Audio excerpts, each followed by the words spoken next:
We are going to assault at midnight on December 20th, right? That's H-hour. We already have our sniper teams out. They've been out 78 hours prior. They're in the jungle. They're watching. You look off the people pod. You're flying over the military housing area for the Air Force Base, and here in a couple of seconds you can pop over this hill. You're flying in the Hornet's Nest, And as I look down, man, there's just people scrambling everywhere. It's a full-on firefight, man. They're shooting at us. We're shooting at them. The other helicopters landing 2 by 2. Guys were falling off the helicopters, going to the corners, and engaging targets. That's when the snipers started shooting, and that's when all chaos broke out, man.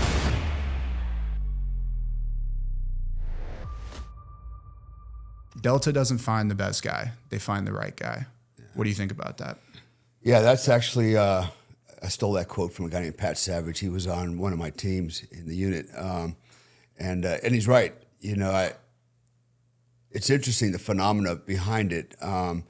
There's some pretty studly guys that go through, Delta Force selection, and physically they can no problem get through it. But the problem is they get to the board, they go through the psych evaluations, and psychologically, it's not that there's something wrong with them. It's just that their mindset is not conducive with what the unit requires. So, for example, the way it was couched to me was, at the time, the minimum age at the time was 22 to get through selection. I've heard it's 21 now. I'm not sure that's true or not.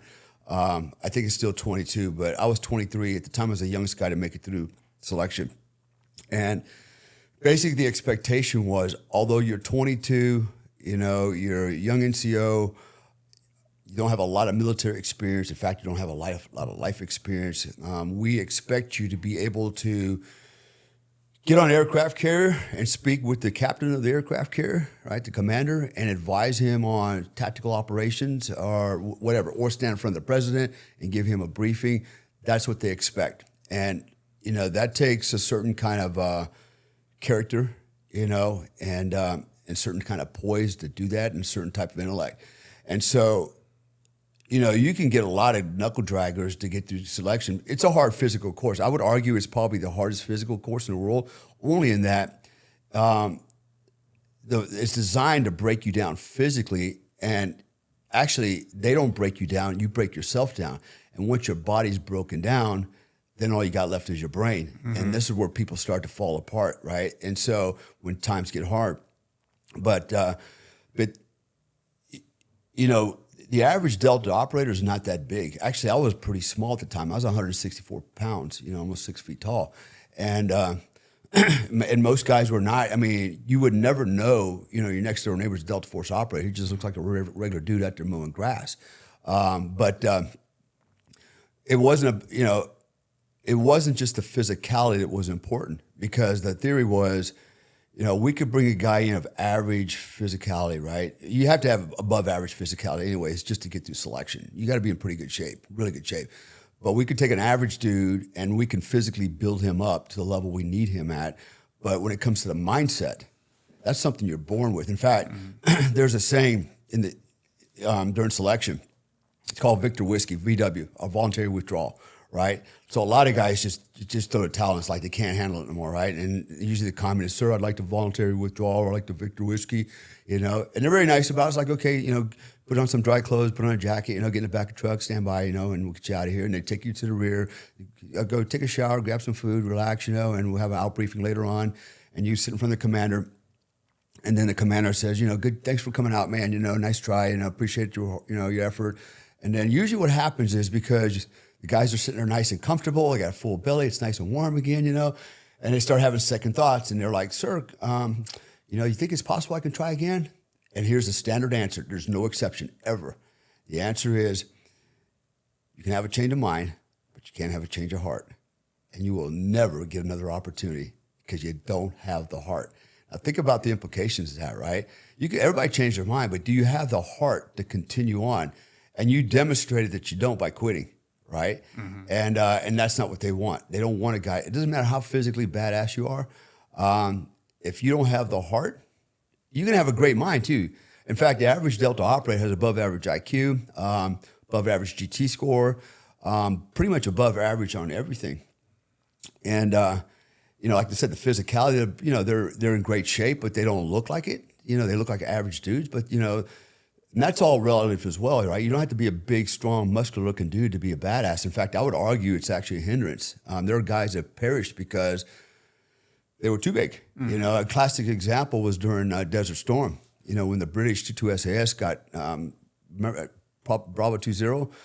Familiar with that book? Well, anyways, it was some SAS guys. They were out in the field, got compromised, literally had to escape and evacuate on foot.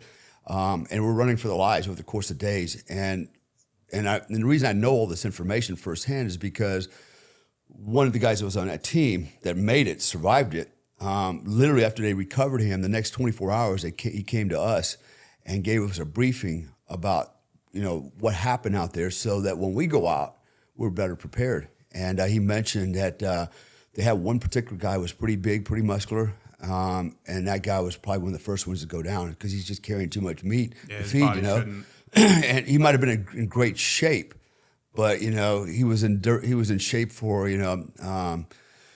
lifting and heaving things, not necessarily for long range stamina and endurance types of events, through the desert. So, but there's exceptions to every rule. I've seen some big dudes that could move. It's like, damn, just keep on moving. So, it always comes down to this, the heart, and so you can't look at a guy and go, oh yeah, that guy's gonna be a Delta operator. No way, And so another thing I found out was, so the unit has at least 3 psychologists that are signed full time, and so when you first put your application in, so let me just explain the whole Delta assessment and selection process. Here's what happens. There's only 2 selection courses a year, okay? The fall and the spring. And normally what they do is they used to only canvass all the military records in the Army, right? Anybody, all males. And then because the numbers were so low, the attrition rate was so high, they decided, we need to go out to all the military services, Marines, Navy, everybody, and give them an opportunity also, right? We need more bodies. We're not getting enough bodies. For example, one course, 100 candidates, of the 100 candidates that started, one got selected. One? Yeah. My course, when I went through, had 110. We had 10 extra guys for whatever reason. And of the 110 that started, 6 of us completed the course and 3 of us got selected. Think about the numbers. And that happens twice a year. So if you can imagine that year, so 4 guys in 12 months got picked to be Delta operators out of the entire Army, right? And so that's not enough guys. So that's why they opened it up, right? So what happens is they canvass everybody's records, go, yep, this guy meets all the prerequisites, okay? GT score, IQ, whatever, no judicial punishment. You meet all the pre-qualifications. Then they send you a letter, go, hey, look, by the way, we checked you out and we think you're eligible to apply to try out, right? So now this is always funny because guys will go, yeah, Delta Force wanted me. He sent me a letter, said, they were interested in me applying. Like, dude, just because they sent you a letter doesn't mean, they wanted you. They're going to give you an opportunity to try out, But guys usually, yeah, Delta Force wanted me. But I turned them down. I went and did something cooler, whatever, like fixed generators on a boat down in the Panama Canal or something, right? And I've heard these stories. It's funny, right? It's hilarious. Yeah, you were that good. So then what happens is, if you decide, okay, I'm going to give this a shot, okay, then what you do, they'll tell you where to go. You'll send a letter in for the application. Then you go to, at the time, it's still probably on Fort Bragg. You'll meet up at a location and they'll process the paperwork. They'll do a written mental evaluation, psychological evaluation, right? They'll do another records review. They'll do a physical fitness test. At the time, it was a 5-event physical fitness test: push-ups, sit-ups, runs, a couple other things. So there's a menu of things that you got to go through. That's just for the application process, right? So you do all that. Oh yeah, medical background check. You got to get a physical. So you turn all that in, and then they're like, okay, see ya. We'll let you know. When we make a decision, it could be about 30 days. So you're waiting for 30 days. And if you're lucky, you get a set of orders saying, congratulations, you are now eligible or qualified to go through the Delta Force's formal assessment and selection course. And that's where now you go to, everybody knows now it's in West Virginia. But it's not just relegated to West Virginia. You travel like you'll walk at least 3 states through the selection course. But so you go through that, and then and the funny thing about this particular selection program, unlike any other in the world, and I will argue, although I've never gone through BUD/S, I will say that ours is by far the most challenging selection course in the world, bar none. And so what happens is you get there, immediately you're assigned a color number. They never call you by your name. And every day they give you a new color number, right? So, and it's kind of weird, right? They don't have a personal conversation with you. They don't talk to you. They don't smile. They don't frown at you. It's like robots. You guys have no idea what No, you don't know the standards of performance or anything, right? Yeah. And in fact, you get all your instructions like on a whiteboard. Okay, every morning you better read the whiteboard. Okay, it tells you where to be, when to be, or the night before it tells you what time to be in formation in the morning, what equipment list you have to have. So there's almost like no interaction with the cadre, and even when they're around, it's like they're robots. And how do I know that? Because I was cadre a couple of times as well, so I know the shtick, right? And there's a reason they do that, right? There's a reason to do that because some guys want to go, they want to become familiar with instructors so they're more comfortable in this environment. They're looking for some type of encouragement, if you will, feed right? off them a bit. Yeah, a little bit, right? And if this guy's not talking to you, you feel alone except for the group that you're with. And then, look, the group that you're with, this is not a team effort. They're not like, hey, we're going to all make this. They don't care if you make it or not because every man is in it for himself, right? He wants to make it. And he knows that he doesn't have time to hold your hand through selection, and call you and, let you cry on the shoulder. It's like, it's an individual effort. The whole thing's an individual effort. Unlike, I like beating up on the SEALs, going through, BUD/S, right? They go through as a group. You've seen all the videos. They're running down the beach, carrying a boat, yelling, hollering, screaming, and rolling around the sand and getting wet and shaking, but they do it as a group, right? And so, and here's the thing with that, right? So as a group, you can draw strength from the other guys, right? So let's just say, you see Joe Snuffy over there, and he's smaller than you, and he's kind of a weakling, you think he's weaker than you, but you see him hanging in there, it's like, well, I ain't quitting before he quits, so you're more empowered to keep going, right? Because you don't want to be that guy that fell out first. So, and then you see other guys, go, yeah, that guy's pretty badass, so you follow his lead, do what he does. So by following the group, you increase your chances of success, right? There's a term for it. It's called mirroring, right? So basically, you mirror after other people. And so you kind of draw inspiration, encouragement from them, right? Delta selection doesn't happen. And what happens is, here's how it normally breaks down.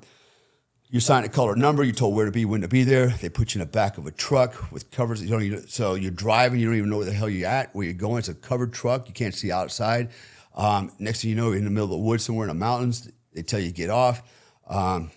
And again, with a very straight face, they'll tell you, okay, blue 22, your coordinates are underneath that rock over there, right? There's a piece of paper in there, a 5x5 card, 7 card, or whatever. And you look at it and you plot your coordinates on your map. Okay, I'm here, and this is where I'm going. And then you walk up to the sergeant, the cadre, and you say, Sergeant, this is where I'm located, and this is where I'm going. And he'll look at you with a very straight face. And he'll say, okay, have a good one. Well, Sergeant, how much time do I have? Do the best you can. Okay, but Sergeant, do the best you can. Have a good one. Those are the only things you're going to get out of them. Nothing else. Nothing else. Nothing else, right? It's like, and you're looking at it, and the guy's not smiling. He's just looking at you with a straight face, right? And and so you're like, okay, do the best I can. So you don't know what the standard is for performance. So if you want to make it, you do the best you can. And so you literally take off, run through the freaking woods, right? You're not allowed to use trails or roads or anything like that. And then, you're literally orienteering for miles and miles and miles. And then you make it to your next rendezvous point, and you run in there, and there's a cadre sitting there, and you're like, Sergeant, Blue 22 reporting. All right, Blue 22, your next coordinate's under that rock over there. So you go over there, and you write them all down. You come up to him, and he goes, okay, Blue 22, show me where you are, where you going to, where you came from. Okay, Sergeant, this is where I'm at, this is where I came from, and this is where I'm going. And he'll verify it, and he'll look at it. And why does he do that, right? He could not do it. And then if we lose you, Now we got to do a search and rescue mission, right? We got to find a lost candidate. It's probably somewhere within 3 states. And so I've had to do that. It sucks. Looking for a guy, oh my God, because we literally fly out in a helicopter, Black Hawk. And a lot of times you have to use a jungle penetrator. If you think back in Vietnam, it's a, I don't even know how to describe it. Basically, there's a hoist, and you have this little, like, it's like a bobbin on the bottom, and it's got these little, like, improvised little seats that come out, just a little paddle, right? And you kind of straddle that thing, and you hang on to it, and they lower you down, and then when you hit the ground, you get the candidate, you set him on there, you put his rucksack on there, and then you send him up, and then they send it down, you get back on yourself, and then they send it, and they pull you up. And it's basically for rescuing people, right? Like, especially in dense jungle forests, stuff like that. And I never have good experiences with that, because the problem is when they lower you down into a tree, you know, the static electricity builds up in the rotors. And so, yeah, now, God forbid your leg or something touches a tree on the way down. Holy hell, it's like getting kicked by a mule, man, right in the ass. Like, ah.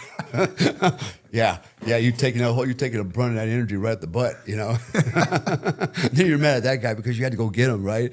And but anyways, they don't want to lose you, is what it comes down to. And so, and then, okay, good coordinates, and they'll look at you and go, have a good one. I'm sorry, how much time do I have? Do the best you can. Fuck, you know, same old story, right? And you just keep going and going. There's no end in sight. They don't tell you when you're done. Okay, today you're just going to do this. No, they're just like, just keep going.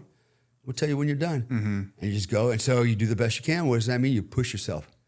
You just push yourself, because you know you can't lollygag. You can't take your time, because if you don't know what the time standard is. So, you know, if you move too slow, you might not make the standard, and you get kicked out of the course, right? So, so everybody pushes themselves, but it's by design.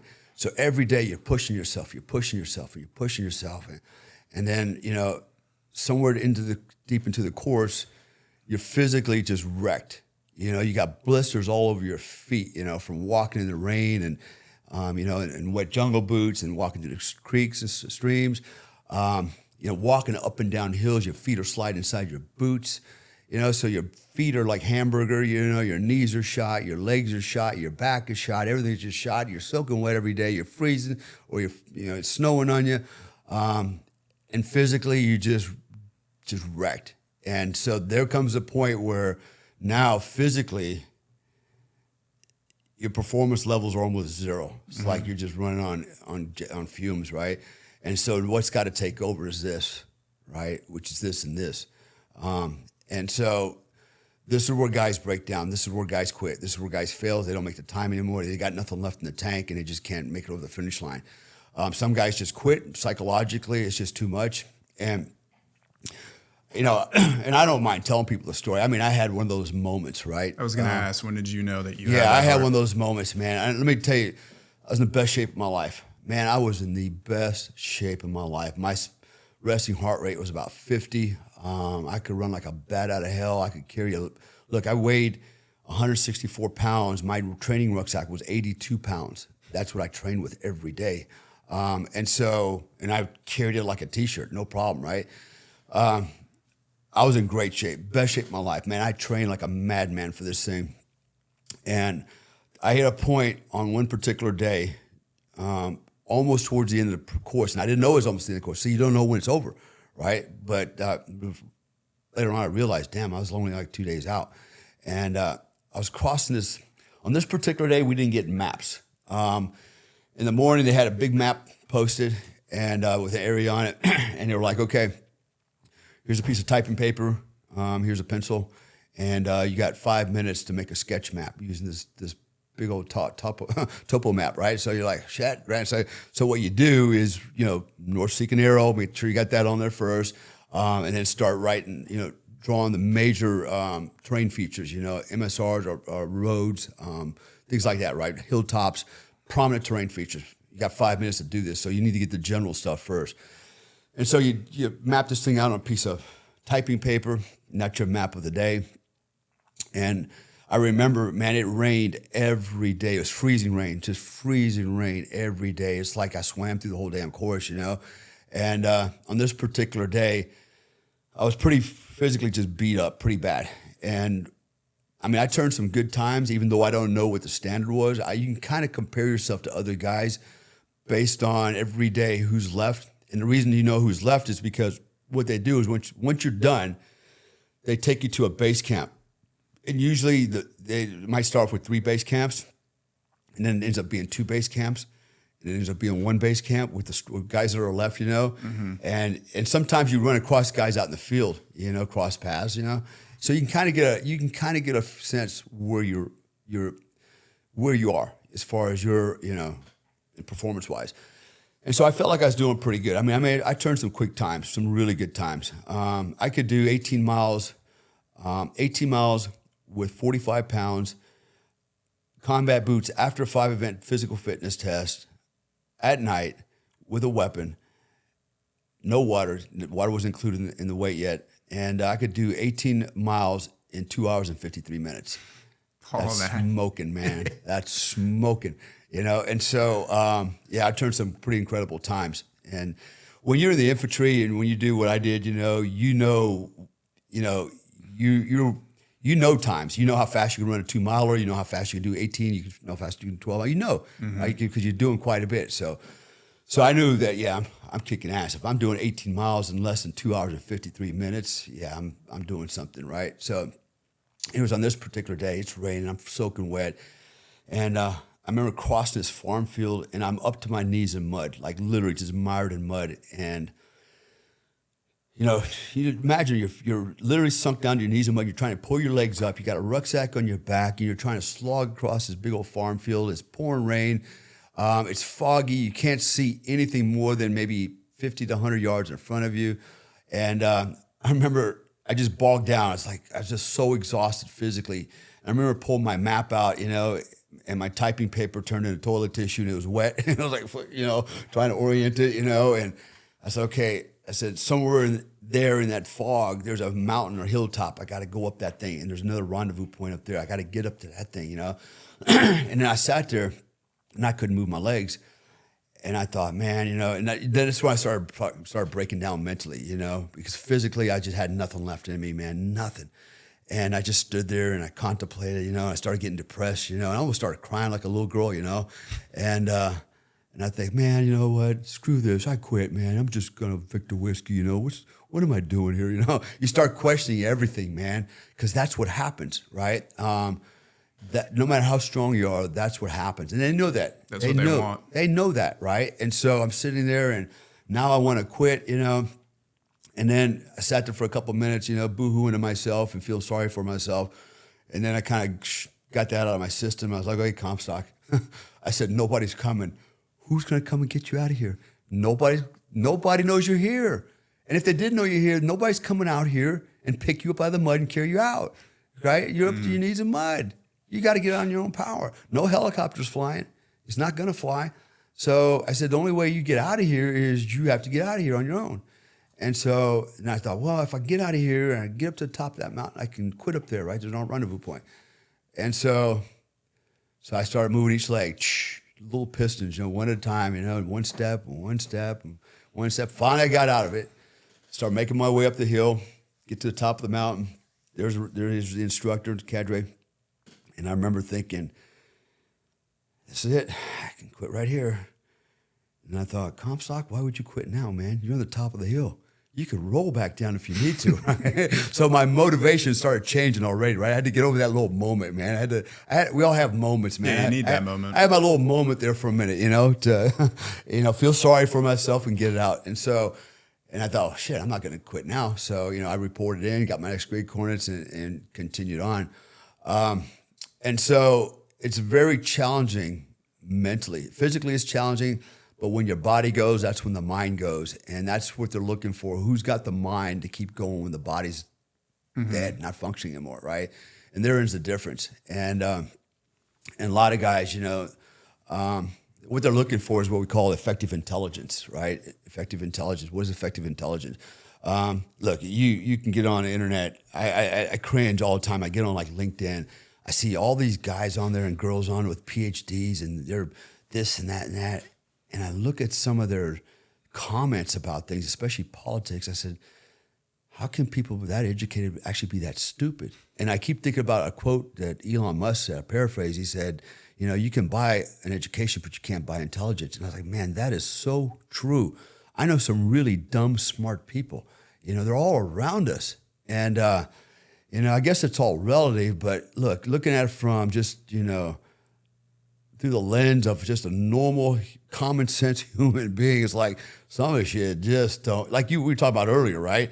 This whole thing with, you know, the comedian made a joke about Puerto Ricans, and somehow that got attached to Trump, and, you know, and it's like, you know, Trump didn't show up till like 4 hours later. He didn't even know this guy was telling this joke, you know, and somehow this whole thing gets assigned to him, and, you know, and it's like a person with a live brain cell, really with any decency, you know, any morality, any ethics, you know, would understand that. It's like, that's not, Trump didn't say that. That guy said it, you know. But this is the world we live in. This is the human condition. And anyway, so we went a long way from the original question. You know, Delta Force doesn't pick the best guy. They pick the right guy. But it's because there's a reason for it. You know, I will tell you that the unit does some pretty high-speed, super secret missions you'll never hear about. You hardly hear about them anyways, but we all know they're there, right? And you can ask the average person out there that's aware of Delta and SEALs, you know, who do you think is the best? They'll always tell you it's Delta because they know. There's about over 4,000 SEALs. Over 4,000 SEALs. Now think about that for a second. And now think about how many Delta Force operators are. I just gave you some numbers a minute ago, you know, and you can extrapolate from that, right? Yeah. And so I'm not knocking the SEALs. Everybody's got a mission, you know, and everybody's got a purpose. And I got some good friends that are SEALs, so I'm not knocking the guys. It's just when people ask the question, that's the answer. The answer is the unit selection is designed a certain way because they're looking for certain individuals to do certain types of work. Then there's this other, you know, the Secret Army of the North, you know, right? You probably heard of that stuff, right? Okay, those guys are not, they're not doing the same thing Delta's doing or SEALs doing. It's a whole different, you know, they're in the intel, you know, SIGINT collection kind of world, you know. Yeah, they got to be in good shape because they got to carry radios and stuff like that, but they've got a completely different mission. Just because they're secret doesn't mean they're better. There's reason for compartmentalization, you know, and so. So yeah, of course, I'm very biased towards the unit, but not unwitting either because I've worked with SEALs, I've worked with other units. You know, I was a Green Beret. I've worked with Rangers, and so I can make, I think, an honest assessment across the board. You know, about the units and who I think are better. Another thing that people don't realize is, when it comes to maritime operations, right, that's kind of the purview of SEALs, right? However, I will argue that they can't do a mission. They can do some missions without us, but I've done missions with them. Like, imagine a SEAL Team 6 trying to take down, I don't know, a large cruiser, right? Cruise ship. That's a big ship, and that takes a lot of SEALs. You know, and SEAL 6 doesn't have that many either, right? So, and I've done joint operations with them where, you know, we've had to come in a certain way. They came on their boats and we had to come in by air, for, you know, bottom up, top down type stuff. So there are, you know, everybody has their, you know, their area of expertise, if you will. You know, Delta's really good at, you know, land warfare, counter-terrorist operations. You know, SEALs are pretty good at maritime stuff, but that doesn't mean there's not an overlap, you know. I mean, I ain't gonna joke. I ain't gonna lie.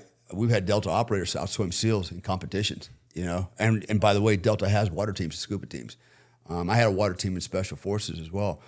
So there, like I said, there is overlap, right? It's not, you know, only SEALs do water and only Delta does this. It's like, no, there's actually some overlap, you know. But not knocking it. You know, it's one team, one fight at the end of the day.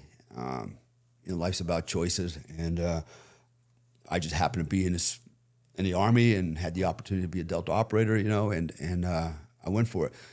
And never thought I could do it. Never thought it was going to be something, you know, that would ever be offered to me. But I didn't even know who Delta was until I was in 82nd LRP Division, Long Range Reconnaissance Platoon.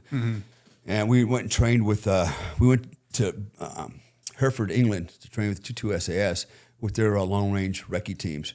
And And I remember they showed us this video about their selection for the SAS operators, right? And it showed, like they had a group photo of like 100 dudes starting out, all sitting down. Then they showed the video of them going through the mountains, the Beacon Birkins and things like that. And then every day they drew little red X's across guys' faces that didn't make it, And at the end, there's like, 5 guys left with no X's on their faces.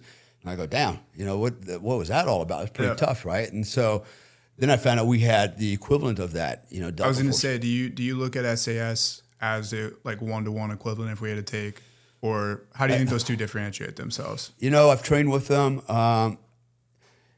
I would argue, we modeled ourselves after them, but I think we were much better than them. In what ways? Overall performance. So I'll give you an example. We did a joint training exercise. We actually went to England, and they had a urban mock-up, and basically had one building, and they had all set up with targets and everything in there. And so what happened was they sent one of their squadrons to clear the building first, right? After they cleared it, then we went and cleared it also, right? So we hit the target twice. They hit it the first time, we hit it the second time.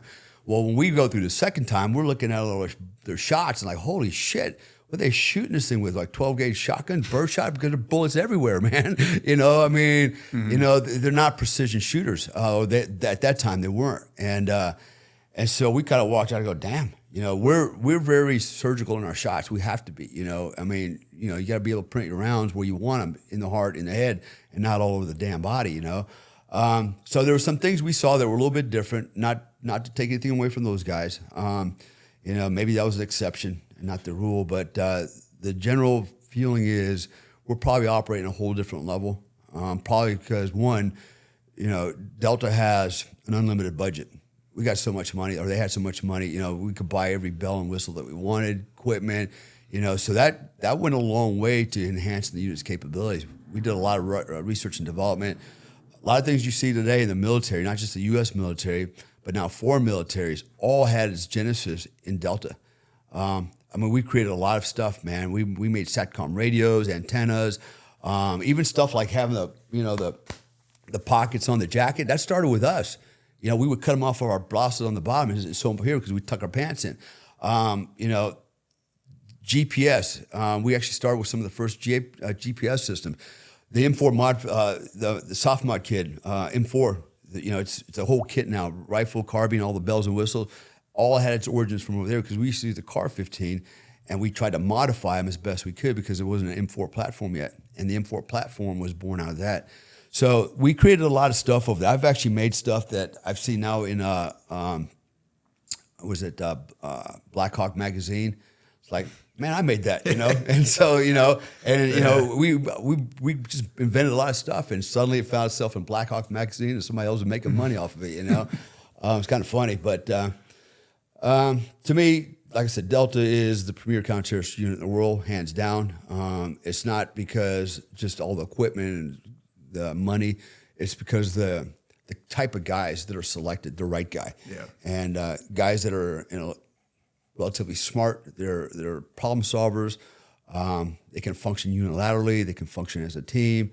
They have that physical prowess that's needed. You're carrying a lot of equipment. You got to be, you got to have some real stamina, and you've got to have. I don't want to call it killer instinct. But there is something unique about the guys in the unit, to know that you're going to go into a room and meet a terrorist head on, and this could be the end of your life. That's something special, man. It sounds easy, but it's not easy. I mean, guys have done it. A lot of guys have done it outside the unit. They do it all the time now, but probably the hardest missions that are going to come out or be offered are going to go to the unit. They're going to give it to the unit. It's like this is like the one-way trip, and only guys we can think of can do it is you guys. So, anyways, it was pretty special, still is. The performance standards are one of the best kept secrets in the Army. Nobody knows what it is. They really keep a tight hold on it because they know that's key. As soon as standard performance gets out, people will start to game it, and then you'll get guys that make it through. Probably don't deserve it, but they squeak by, and even guys, sometimes guys did make it through assessment selection. just to be found out later on, it's like, yeah, this guy shouldn't be here. You know, we're starting to see some things that, you know, we didn't filter it in the selection. And it's like, hey, you need to go find another job. You know, thanks for coming. Nice try. Sorry, but you're not it. You know, so that happens quite a bit too. Someone gets through the full process and they're still. Well, the thing is, so I go through this entire selection process. Then I go to OTC, which is also a selection, right? It's another 7 months. A lot of guys wash out of that. And at the end, you've got another board you have to sit through, right? And they go, okay, yeah, looking at your scores, this, that, you know, peer reports, you know, cadres liked you. Okay, you're good to go. Report across the hall to your squadron. Congratulations, you know, you're now a Delta operator. And the first thing you do is report to Command Sergeant Major for the squadron. And I remember what mine told me, Jack Alvarez. He's like, all right, you go, Sergeant Comstock, congratulations. He goes, I'll just remind you today that selection's a continuous process. If you can't give me 100%, I don't need you every day. You know, so get out of here. You know, good luck. I'm like, damn, man, it never stops, right? It never stops, man. Selection is a continuous process. We say that because the reality is, guys can be really good. You hit your peak, and then life sets in. You know, you have, you know, marriages, you have kids, you have other problems that, you know, you weren't ready for, and you got to deal with, you know, life issues, personal issues, and professional issues, you know, and unfortunately, it's hard to keep those separate. You know, they overlap, and that will affect your performance. I mean, if you're having trouble at home, look, I've been down that road. You're having marital problems. Your wife leaves you, and you're a single parent. You know, as a Delta operator, it gets kind of challenging, right? How are you going to be a single parent, you know, and be a Delta operator? You know? And I can tell you from personal experience, it doesn't work out very well for very long. But again, that's life, right? And so, I don't define myself, you know. I don't go, hey, my name's Dale Comstock, former Delta Force operator. How do you like me so far? No, I don't do that, right? So that was then, right? And I don't live in the past. A lot of guys define themselves from the past. I've been defined because, you know, I was a Delta operator, but that's not how I see myself. Today, I see myself as who am I today, you know, and what am I going to do tomorrow moving forward? All these other things, being a Delta operator, being a Green Beret, you know, being for the Alphabet Company, you know, all those things were things I did. And maybe they've kind of shaped the person that I am today. But I'm more than that, you know. I've got a postgraduate degree in alternative medicine, natural health, master's degrees. I've got speak multiple languages, you know, business owner. I've got, you know, I've stood up companies, sold companies. I've done a lot of things. So, you know, if I had to describe myself, that's always the hardest part. It's like, what do you do? It's like, man, why'd you ask me? Well, everything. Now I got to ask, you know, how do I answer that without sounding like a nut, right? It's like, you know, well, I do this, I do that, I do that, I do that, you know, and people can't get their head around. It's like, how can you do so much? You know, baloney. And actually I do. I literally do. I mean, like, for example, right now I do a lot of performance coaching. I say performance coaching. It's all online coaching. Probably in the last 6 years, I've had over 400 clients that I've coached to be the best versions of themselves. And I go into neuro-linguistic programming, self-hypnosis. I go into biohacking. I go into nutrition. I go into a lot of different areas. Everything focused on performance. How can you be the best version of yourself, right? So I do that. My program's 8 weeks long per client. About 20 hours of instruction is what it is, but it's one-on-one. I do that all the time. Like even now, I was thinking about it this morning on the way here. I was like, man, you know, I need to get a coaching call in today. And so like, where am I going to cram that in? That's going to be a 2-hour call with one of my clients. And so it doesn't matter where I'm at in the world, I make these coaching calls, right? As long as I got internet. But that's only one thing I do. That's kind of like up there out front. You look on the internet, you know, what people see me. But on the other hand, I'm still a security consultant, advisor, fixer, okay? And I don't work for the companies in the sense that, you know, I don't hire myself out to Blackwater or anything like that. What I do is people call me and go, hey, I got a problem, and can you fix it? You know, and it could be anything related to security and safety or more. And so sometimes I go find people and I bring them back. Sometimes I go find people and I put them down. I do the things that need to be done, all moral and ethical. I'll add that in there, right? So, but I try to do the right thing. People pay me for it. And so it's very unique what I do. causes me to travel a lot. Like I'll do, you know, A lot of Delta miles. well, I gave somebody an example yesterday. Like last year, we used last year, October, November, December. You know, I went to a communist country. Guy was trapped, couldn't get out. Lost his passport. They took it from him, and I literally went in within 72 hours. I literally walked across rice paddies into another country. You know, got him out of there. I went into Guatemala, brought back a girl there to her parents in Singapore. Went to Saudi Arabia looking for a guy that had been kidnapped, a billionaire, multi-billionaire, located him. Unfortunately for him, he's in jail. Those are the kind of things I do, right? Sometimes people have problems with, I'll tell you what's trending right now is a lot of people are getting their companies stolen via the internet, right? So literally people are hijacking other people's internet, right? Creating another internet system parallel to the front internet, and then literally siphoning off money, clients off their internet, right? And it's crazy. Like people are siphoning billions of dollars, laundering money, and so I have the capability to go and track that down and get in that system and find the guys and exploit those guys, you know, and take their money and or get them put away, put them in jail, whatever it has to do. A lot of that going on. So I do, I work in a space like that. So now I do coaching, I do security, fixing, stuff like that. I do podcasts. I have a company, not a company, but I do have a brick and mortar company overseas. I don't like to tell people where I live because I live in 3 countries. I do live in Florida, but I live in 2 other countries. And if you track me, you'll probably see on on Instagram, wherever that, he seems to be living in Bali, Indonesia, but he also seems to be in the Philippines. And why is he in Thailand right now? So I kind of play a shell game. I have a reason for that. I actually have an active threat against me. And I put that out yesterday. That's why I got on the Alex Jones show, is I have an active threat.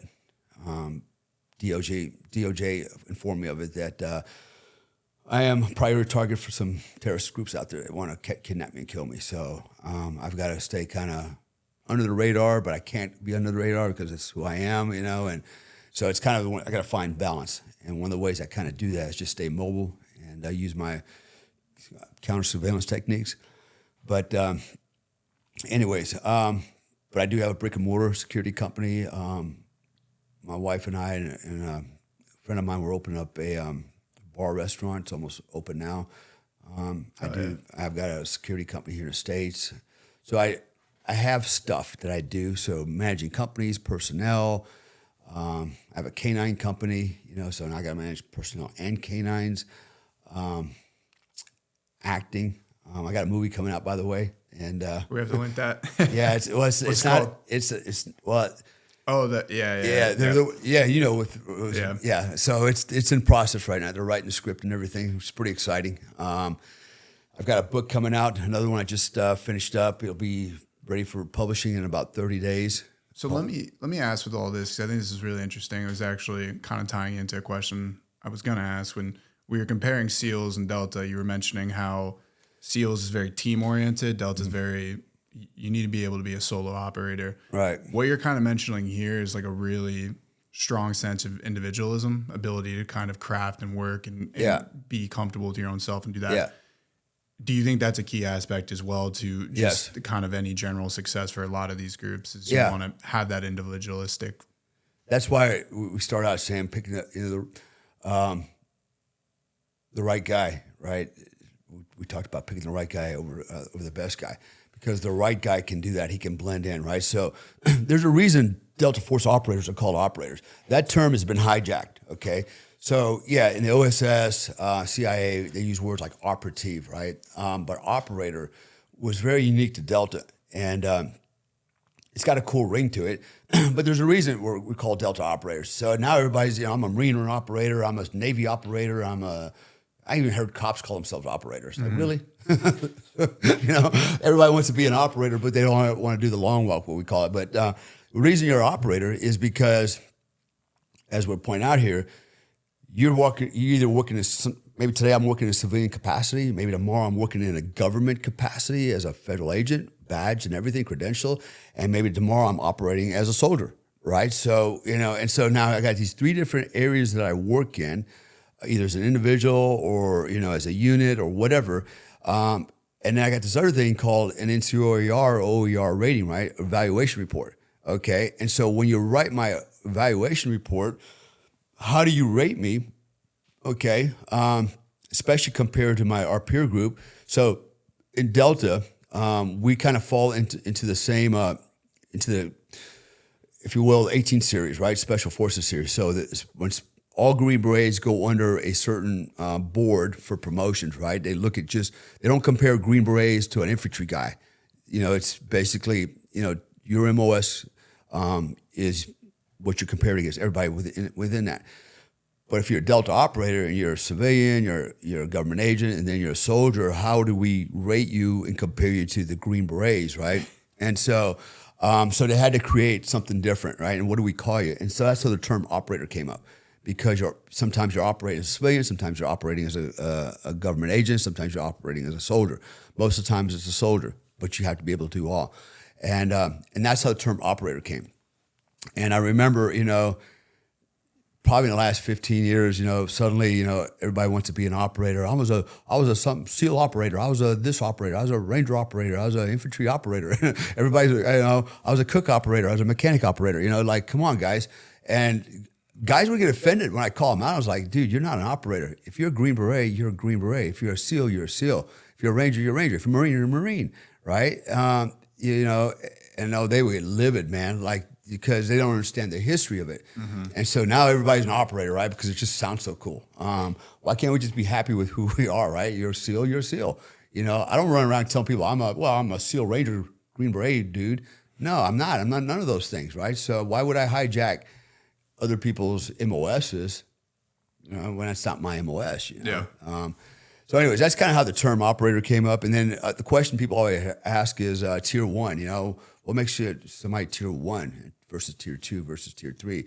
So that requires a little explanation. So tier 1, Delta's tier 1, SEAL Team 6 is tier 1, nuclear submarines tier 1, right? And what does that mean, tier 1? Tier 1 means that you're always considered in a state of war, even in peacetime, and therefore you're funded accordingly, right? So even though it might be a time of peace, we are given the same money we were getting for war because we're always in an alert, ready cycle. I mean, at any moment, we could be deployed to go to combat. And we had a very short string, for hostage rescue missions, right? Today, and this has actually happened to me. Sunday afternoon, getting ready to go to a wedding with my wife, not my wedding, but somebody else's wedding, and pager goes off, and I just disappeared. My wife's like, where'd he go? And she ain't seen me for a week. Yep, time to go. Yeah. And so that's what, so that tier 1, a nuclear submarine is always out there floating around, ready to go to combat, right? He's armed with his missiles, so that'd be tier 1. He's going to get funded accordingly. You got certain aircraft in the Air Force, same thing, right? They got to be standing by on strip alert all the time, right? That's considered a tier 1 asset. Then what's tier 2? Tier 2 would be like Green Berets, okay? One level down doesn't mean they're like lower. It just means that their level of readiness is a little bit lower, and accordingly, the funding's lower as well. And then you have tier 3, right? So tier 3 is kind of like maybe like 82nd Airborne Division or something like that, right? Infantry guys. So that's kind of how it's broken down. It really has to do more with funding and your alert status, I guess. Your posture, your war footing.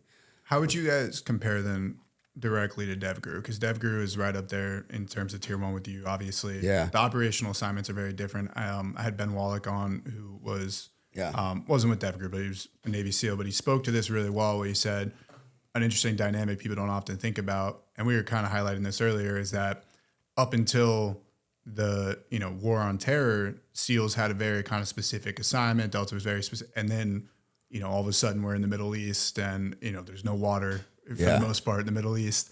But just the way the operations were different, so the lines started to get blurred and blended a little bit. So I guess what would you differentiate the two, and where do you think they also kind of cross paths or come together? Yeah. So to your point, in Afghanistan, for example, you had SEALs there. Okay. Again, remember, SEALs they're good at maritime stuff. Can't take that from them. That's what they're good at. maritime, ship takedowns, oil platforms, those types of things. If you look at, who becomes a SEAL, it could be anybody. A guy could be flipping hamburgers, suddenly he makes it through buds and he's a SEAL, right? But when you look at, for example, Delta, almost every guy in the unit, there's some exceptions though, quite a few in fact, but basically they all have a background in the infantry, special forces, Rangers. They've already gotten, and those types of units, infantry, Rangers, special forces, one of the hallmarks, especially of Rangers, is discipline and regimentation, right? They're very regimented, very disciplined. And so that carries over to the unit. In the Navy, not so much, right? This is why we always make jokes about the Navy running around in their Varnays and in their booty shorts, and hair gel, right? Because, and long hair, that's the joke. That was always the joke out there, and Julian Dory, he said, well, you'd love to meet this guy. He's a friend of mine. He's a SEAL. And I mentioned, and he doesn't use hair gel. He's bald. I go, yes, because he used too much hair gel. That's why he's bald. But no, I'm not knocking SEALs, man. They're good dudes too. But what I've experienced is because the SEALs lack that field craft, right? They lack that regimentation. This is what I've noticed in the field. A lot of times they wanted to use my Afghan soldiers to support them on an operation. They want to put an Afghan face on an operation, right? And they wanted to just use the guys without me. So you got to understand this. I had anywhere from 42 to 500 Afghan mercenaries under my control. Okay, I'm the guy that fed them, paid them, trained them, led them, right? That was my job. And basically, I was their commander, and they took all the direction from me because I'm the guy that could either promote them or punish them or do whatever has to be done. And they were like, "Hey, we'd like to take your guys and go, do this operation, put an Afghan face on it, And I'm like, "Okay, yeah, but I go with them, because I direct them. Even if I said they should go with you, they're not going to listen to you, right? The Afghans, for whatever reason, at least where I was at, didn't like the SEALs at all, because the problem was, in special forces, we are taught to teach, win hearts and minds, right? We understand how to manipulate, if you will, people to get them to do what you want them to do. I want you to fight for us, fight for me, fight for us, and that's what I'll do for you, right? And so you learn how to manipulate these guys to fight for you. And it's not about just manipulation. It's about winning trust, right? My guys have to know that they can trust me. And then when we go to the field, I'm going to be right there with them, getting it on. And I'm not going to just sacrifice their lives. I treat my Afghans just like I would an American. No different. I cared for them the same way, I treated them the same way, gave them all the respect, everything. But what I've experienced was that was not the case with the SEALs, because they never pushed troops before, right? That's not what they do in the Navy. They don't push troops, right? Rangers push troops. Infantry push troops. Special forces pushes troops.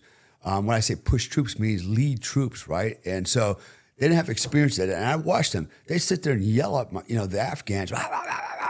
And the Afghans are like, I'm not doing it. I remember on one op one night, they agreed, okay, we're going to go. And and I told SEALs, okay, it's your op, I'll lead my guys. You tell me what you need done, we'll get her done. And we'll go up this hill to this target, and the SEAL starts yelling at my Afghan, trying to get him to do something. And the Afghan just looked at him and goes, I don't take orders from you. I take them from Mr. Dale. And I'm standing there looking, and I go, hold on. I go, okay, hey, Abdul, whatever his name was at the time, I say, go do that. It's okay. Okay, Mr. Dale, and he off and do it. I said, that's how it works, right? And so they were very loyal to us. In a lot of ways, they're very disloyal to the SEALs because they didn't have that relationship, right? You just can't yell at these guys like they're trainees in basic training. You got to understand, these are men. Many of them are married with children, okay? A lot of them have combat experience. A lot of these guys fought the Russians, all right? They've been there, done that, okay? So, but there's this I don't know, sometimes they look down on these guys, right, as lesser beings. And, you're not a SEAL, I am, that kind of thing, that mentality, you can kind of sense it. It's like, dude, treat them with respect. You know better than them out here. In fact, they're probably better than you out here than you are. This is their element, not yours. You're out of your element. Yeah. Give them the respect.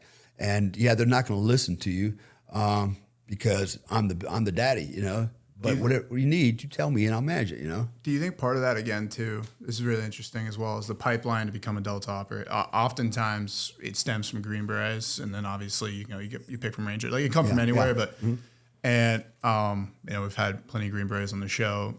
Brent Tucker, who also went to the Delta pipeline, talked about this, is like Green Beret is a problem solver. You're basically, you got to be that solo operator as a Green Beret as well, while SEALs the pipeline, it's so much more team dynamic oriented that you guys are used to. If I had to just take you, toss you in whatever country, say you got to get in with those people, go and make it happen. Right. Like, that's your guys' objectives, while SEALs are used to saying, we're going to put a team of 6, go hit that house, come back. Like, so do you think that's kind of where that dynamic shifts as well?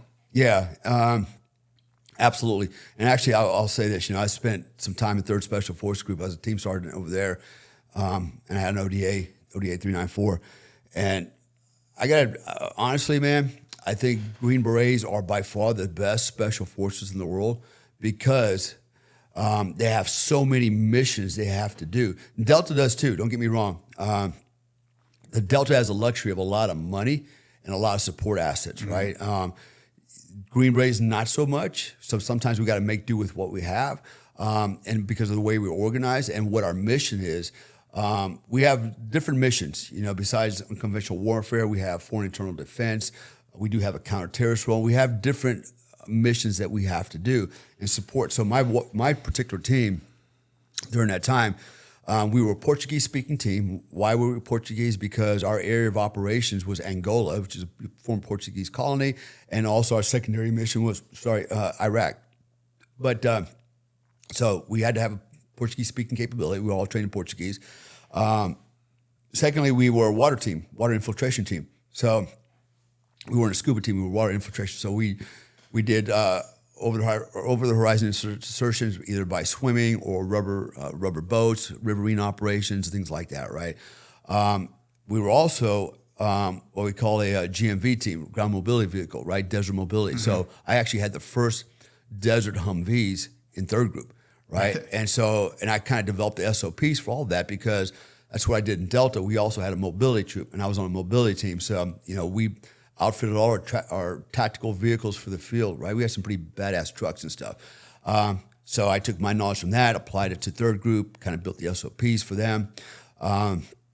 So now I've got a water team, I've got a GMV team, and now I've also got a permissive halo team, which means high altitude, low opening parachute jumping team, right? So those were just three-ish missions besides our rucksack mission, right? We were all rucksack teams too. We carried rucksacks and did the standard Green Beret, John Wayne thing scenarios.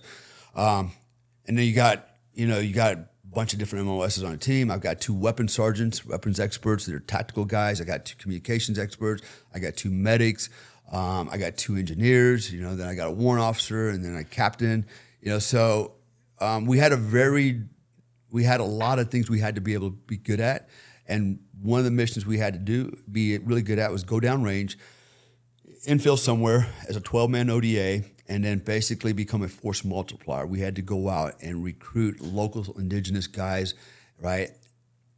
Build an army from that, And then in the process of building their army, we had to go, hey, what we'll build? We're going to do a little medical capability, medcap we call it. We're going to, we're going to, we're going to deliver baby goats. We're going to deliver babies from humans. We're going to pull teeth. We're going to give you medical treatment, That's part of the hearts and minds game. So watch the movie John Wayne, with John Wayne, the Green Berets, classic Green Beret movie. But that kind of gives you an idea of what, Green Berets are all about. So very difficult mission, right? Had a lot of things to do. Delta did too. Not taking anything from that, but we had the addition of a language capability in Special Forces we needed to maintain. But to your point, that's why Delta operators got selected, because you need to be able to operate unilaterally and a team, right? So you would be called on to go do something by yourself, and there might not be okay, do it exactly like this. A lot of times, like, okay, this is the mission. You're going to go do it. You figure out how you're going to do it and just get it done. Yep. And so, there's a difference, right? And it has to do with mindset, and it helps that you have training already before you come to the unit. You know, like that's why I was lucky that I got selected at my age, because I really had very little experience. And when I went through selection, the last thing you do, besides another psych evaluation, is you have to sit in front of the commander's board, which is about total about 15 guys. It's the commander, Delta commander, the squadron commanders, all the command sergeant major, the psychologist. So you got about 15 people sitting around you, and they're grilling you. They're asking you all kinds of questions, you know. A lot of them don't even have a right or wrong answer. They just want to see how you're going to act and how you're going to respond, you know. Mm-hmm. And so that a lot of guys don't make it through the board. They get grilled on that thing, you know. Would you say it's because pressure, or because they actually couldn't pass whatever question was there? Both. Okay. You know, yeah, pressure was, look, and that's the point, right? You should be able to do it under pressure, right? Mm-hmm. So if you can't answer their questions under pressure, how can they expect you to go down range by yourself and do anything, right? So, you know, imagine I'm 23. I'm a kid, man. Yeah. I'm a kid. You know, when I look back now at 23, I'm like, you really are a kid, you know? And I'm sitting there with these, you know, Vietnam veterans, you know, dudes have been there, done that. You know, these guys are, you know, some of the best of the best, and they're asking me these questions, and they're all scrutinizing me. The psychologist looking at me going, let me see if he answered the question the same way he answered earlier with me. You know, you're under the microscope, you know? And so, yeah, it's, you know, and that's why I said earlier, because you're an operator, you should be able to operate as a civilian.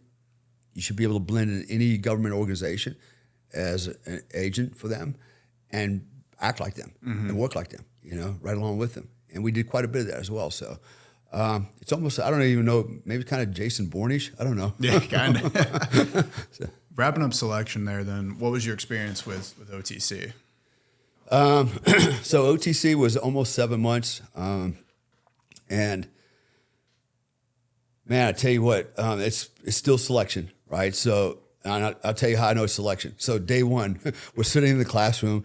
I've got holdovers from the last selection course. They're in my class now too. And then we've got Delta support guys. They're medics, EOD, comms guys. They're going to go through most of the training, not all of it, but they're going to go through a lot of the training with us for the next 7 months. So you might have a class of 15, 20 guys, something like that. And I remember sitting in the classroom at the front of the class, and day one, right, training's going to start, you know. It's like first day in, you know, first grade, you know, like, okay, this is what the classrooms look like. You know, can't wait for the teacher. And this guy walks in. His name, we call it Mad Max. Amazing guy, man. Vietnam veteran. You know, it wasn't really big. In fact, I kind of jokingly, he said he reminded me of Yosemite Sam. He was kind of like 5'7", 5'8", kind of short guy, but he was a stud, man. This guy could run like a bat out of hell. At the time, I think he was 37. And a big red bushy mustache, you know, and just an ornery little guy. But he wasn't, you know, he didn't have a hair up his ass because he just had a hair up his ass. He actually cared, and he wanted to make sure that we got the best training so that we, you know, enhance our survivability down the road. So he's a true leader, true NCO, you know, and he comes to the front of the class. He ain't smiling. He ain't happy. He's just going to be a dick because that's just what he's supposed to do. And he goes, all right. He goes, I want everybody to look at the badges hanging around your neck. So we're all wearing access badges to get into the unit, right? So he goes, everybody take them up, hold them up, look at them. So we all hold them up and look at them. He goes, you know what those badges are? What they're for? And we kind of, like to get through the gate, right? He goes, those badges don't mean you're a Delta Force operator. He goes, all those badges mean you can walk through that front gate without people fucking with you. That's all, right? So it's like, okay, got that. I'm not a Delta operator, right? So, you know, right away, put us in check, you know. And then the training started. And, I mean, it was balls to the walls. Probably the first, man, I got to think back now. So it was very firearms intensive, right? Because we were considered surgical shooters. In fact, again, I'll argue, you know, in fact, I know for a fact, everything you see today, especially when it comes to shooting handguns and rifles, had its genesis in the unit. We really perfected the art of shooting. You know, we're going back to like 1983 now, okay, or 86. And, you know, when you look at guys that are shooting now and they're teaching and certain hand grips on the weapons, that all had its genesis, not necessarily from Delta, but from some of the guys we brought in, like Jerry Barnhart and John Shaw, right? These were IPSC shooters. But what we did is we adopted some of their techniques and then rolled it into our tactical skills and requirements, and we came up with a concept of what works, right? Okay, this will work under these conditions because we wear this kind of equipment. This is our mission. So a lot of the stuff that you see today, besides the equipment, even the tactics and things like that, but even the weapons and weapons use had its origins in Delta. And so there was heavy emphasis on that. And at that time, we were shooting 45s. That was our sidearm, and then we were shooting MP5s and CAR-15s. Mm-hmm. Okay, those were our three main guns. The theory was with the 45, if you could shoot a 45, you could pick up any weapon and shoot it pretty accurately, right? Because the 45's got a lot of controls on it, right? Slide lock, safeties, grip safeties. It's got a little bit of recoil to it. It's a big caliber bullet, et cetera, and a lot of moving parts. So we started with that. And for the first month, we just shot 45s. And we haven't even touched the MP5 or CAR-15s or M14s or anything else yet. And we had to be very proficient at it. So the training standards were very high. The expectations were high. And there was a lot of pressure to shoot well. So I remember the first 2 weeks, every day from about 8 o'clock in the morning till 6 o'clock at night, we had all our kit on, armor, holsters, all our stuff. We were inside of a huge bay inside the building, and we'd stand up off from the wall about 4 feet, and we had a 1 square black pasty square on the wall. That was your point of aim. And we'd all stand in a lone line, and the instructors would troop the lines up and down, and by the numbers, we would go through the training, right? It was a crawl, walk, run type thing. And we would sit there for 8 hours a day for the first 2 weeks and do nothing but ready, up, click, recover, malfunction, reload, and we combat reload, tactical reload, admin reloads, offhand shooting, turning drills, and it's all, we ain't shot a bullet yet. And it's like martial arts, right? When you practice martial arts, practicing katas and forms, that's what we were doing. And they expected perfection, right? So everything had to be perfect, right? Because I have a saying, form facilitates function. The better your form, the more effective you're going to be. And they were right. Even then, with the handgun, I look at handguns or all firearms as training. That is, as nothing more than martial arts in its deadliest form. That's all it is, right? That's all it is. It's martial arts in its deadliest form. Mm-hmm. When we practice, katas and forms and martial arts, that's exactly what I'm doing when I'm dry firing. Yeah, to be I'm practicing my form, shooter. right? Practicing my forms. And then that's before we ever shoot a bullet. So we did 2 weeks of that. And I remember... Only with the 45, too. Just with the 45. Every day, like 8 hours a day. Oh, yeah. So we go from 8 o'clock in the morning to 1800 at night. And then we go into the classroom every evening and we do what's called a hot wash, right? A brief back. Basically the instructors would critique the day's training, any questions, and okay, tomorrow we're going to do this, and we'd start again. And imagine doing that every day, right? 8 hours a day. I mean, you dream about it at night. It's like you can't get it out of your head, right? It's like you're in constant pistol shooting mode all day and all night, even in your sleep. And I remember about a week into it, something happened, and I always tell the story because it's important. And I'll tie it into something else in a little bit. But so, we're not shooting bullets yet. We're just going through the form. We're doing all this stuff. And there's quite a bit to learn at this. We talk about the 7, combat marksmanship, fundamentals, front side picture, front side alignment, trigger press, stance, breathing, blah, blah, blah, blah. You got to put all those things together. Shooting with your weak hand, strong hand, turning drills, combat reloads, malfunction drills, blah, blah, blah. There's a lot of stuff to learn. And then at the end of the day, about a week into it, something happened that never happened before in the classroom. Mad Max. He's like, Comstock, stand up. Okay. He's never said that. He's never asked anybody to stand up. Today he's calling me out. I don't know what for. Okay, so I stand up. And man, right in front of the entire class, he just starts stressing me down. You are the most effed up freaking student in this classroom. He goes, you know what? You don't get your shit together. He goes, you'll be doing the duffel bag drag out the front gate. You understand me, Sergeant? Like, damn, Didn't see that coming. They really didn't. Yeah. Nobody was yelling at me or anything the whole time of training. I thought I was on par with everybody else. And I was like mortified. Like, damn. And then, everybody else was like, holy shit, get away from that guy. I don't want to catch whatever he had, right? Yeah. And so I was like officers and NCOs in there. And I'm thinking, who does that shit in front of, Yeah, the whole team. officers and NCOs, we're all professionals here, That's not how you do that. But, if I'm fucking up out there, say it, Hey, Commodore, goddammit, whatever, right? I get that because I'm used to that from basic training and everything else. But this in a formal setting like this, I was like, damn, So I really got really scared. I thought, man, I came this far just to wash out in the first week, and I haven't even shot a bullet yet. I got kicked out for being a bad shot, and I didn't shoot a bullet yet. That's kind of how I was looking at it. And so I did something that night, and I'll share the second part of the story, what I did that night. Okay, I did something very unique, and we'll talk about it later on. I think it's important. People can learn something from this. When I talk about self-hypnosis, neuro-linguistic programming, biohacking, I learned something at 15 that nobody taught me. I didn't know it was a thing, didn't know it had a name. And I used it again. I use it all the time. When people ask me, how do you do so much stuff? It's because of how I think, not what I think. So I actually go home that night. I'm kind of like in panic mode. And I was like, okay, this is what I got to do. So I go through my mental processes all night long. Next day, I come in and I'm training and nothing's happening. Nobody's yelling at me. Nobody's encouraging me. 2 days go by, same thing, nothing's happening. 3 days go by, nothing's happening. And at this point, I'm like, damn, at least yell at me. If you're yelling at me, at least I know, you still think I have potential, but they're not even yelling at me. It's like, am I like right on the edge of getting kicked out, right? Every day was on pins and needles, man, and it was nerve-wracking.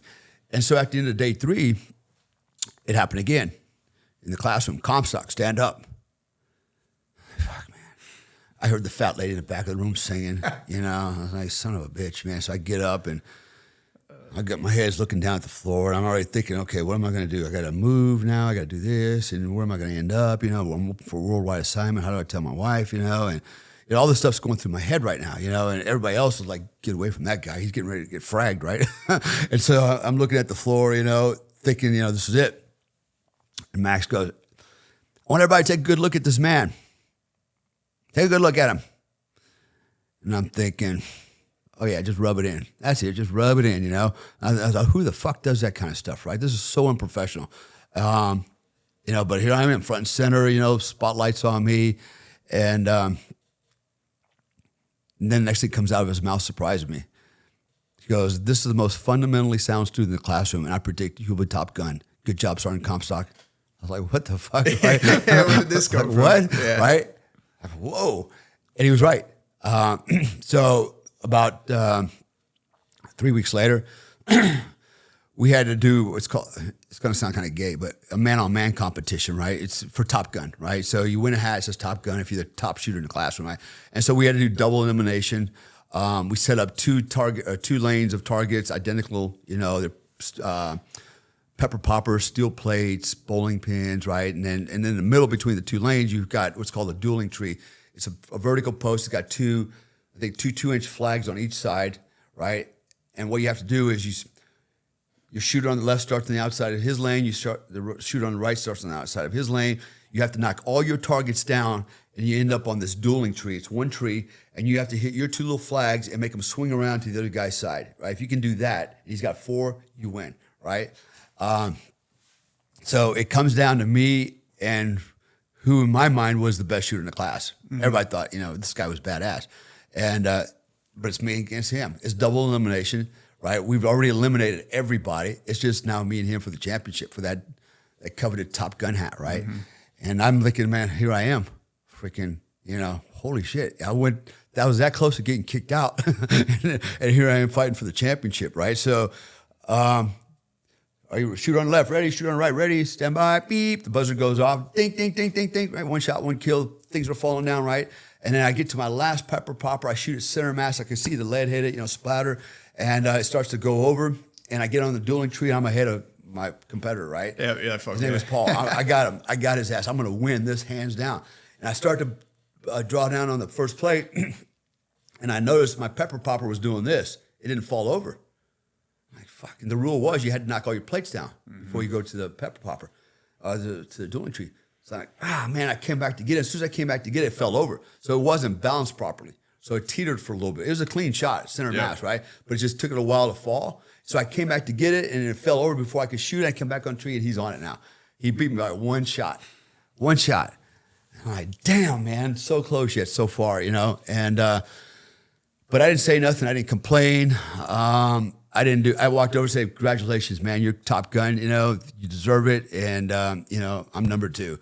And I'll accept that, And in spite of what happened, I'm not going to use an excuse, but it's pretty obvious who won, right? And but that wasn't the point of the whole thing. For me, it was like, man, I'm glad I'm still standing here. Yeah. Even if I was the worst shooter in the class, as long as I'm still standing here, that's all that mattered to me. And but that's the kind of pressure, that it started with, and constant scrutiny. When I say scrutiny, everybody's watching you, especially the cadre, right? And you had a cadre assigned to each team. And so he's constantly critiquing you every day, evaluating you, and then the cadre comes together at the end of on every Friday, and they go down everybody's files. Okay, what about Comstock this week? What do you guys think? He did pretty good here. He sucked at that. He's got a little attitude too, by the way. That they put all that out there. Yeah, I saw that too. No, you guys misread it. He's a good dude. They go through these conversations, right? So they vet you very hard and very clearly, and it all starts to add up. And then there comes a point where, like in CQB, they're like, you know what? This guy's dangerous in the shooting house, man. He has no self-control. He has no situational. He said, you got to be the best of the best at CQB. If you're a millisecond behind. Absolutely, man. If you have zero situational awareness, if you only have 99% situational awareness, you're not good enough, man. And that's what got a lot of dudes canned, is they just fall apart, doing CQB. It's a lot of pressure. It's a lot of stress because everything's live fire. We only use bullets and explosives. No blank fire shit. No dry fire stuff. Really? Yeah, it's all live fire. Always live fire, right? Yeah, you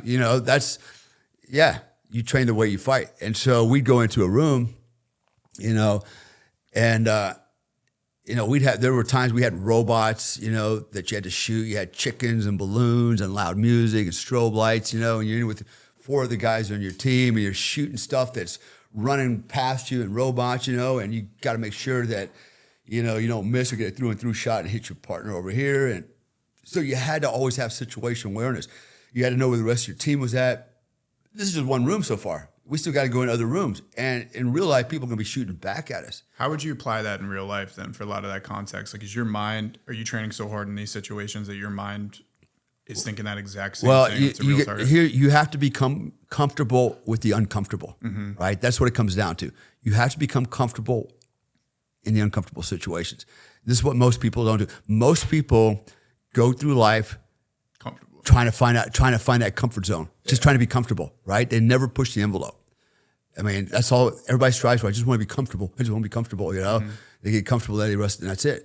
The people that are successful in the world, they're always pushing the envelope, and they're always willing to, embrace, hardship, willing to take risks, willing to be uncomfortable, willing to endure the pain, to reap the pressure, the pleasures later on, right?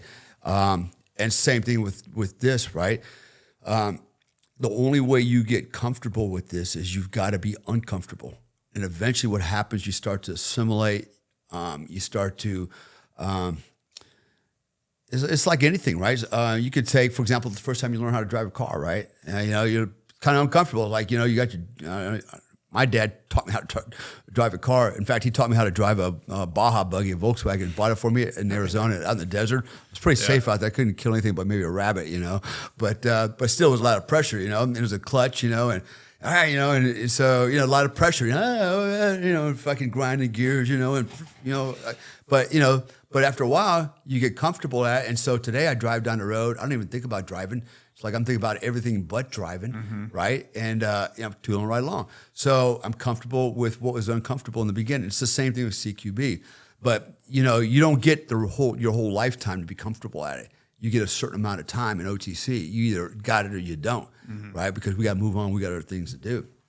And so it's a fast-moving train. If you fall off, you're not going to get back on, because we start off with one room today. Tomorrow it's multiple rooms, multiple floors, multiple buildings, multiple scenarios, and we're going to start adding variables. We're going to strobe lights, no lights, fog, gas, chickens, robots, and then we're casualty play. It just keeps stacking on there, and you have got to learn how to assimilate quickly and become comfortable with the uncomfortable. Mm-hmm. And most people can't do that. If you think about the human condition, it was. What was his name? I'm having a brain fart right now. But, most people spend their entire lives, like I said earlier, just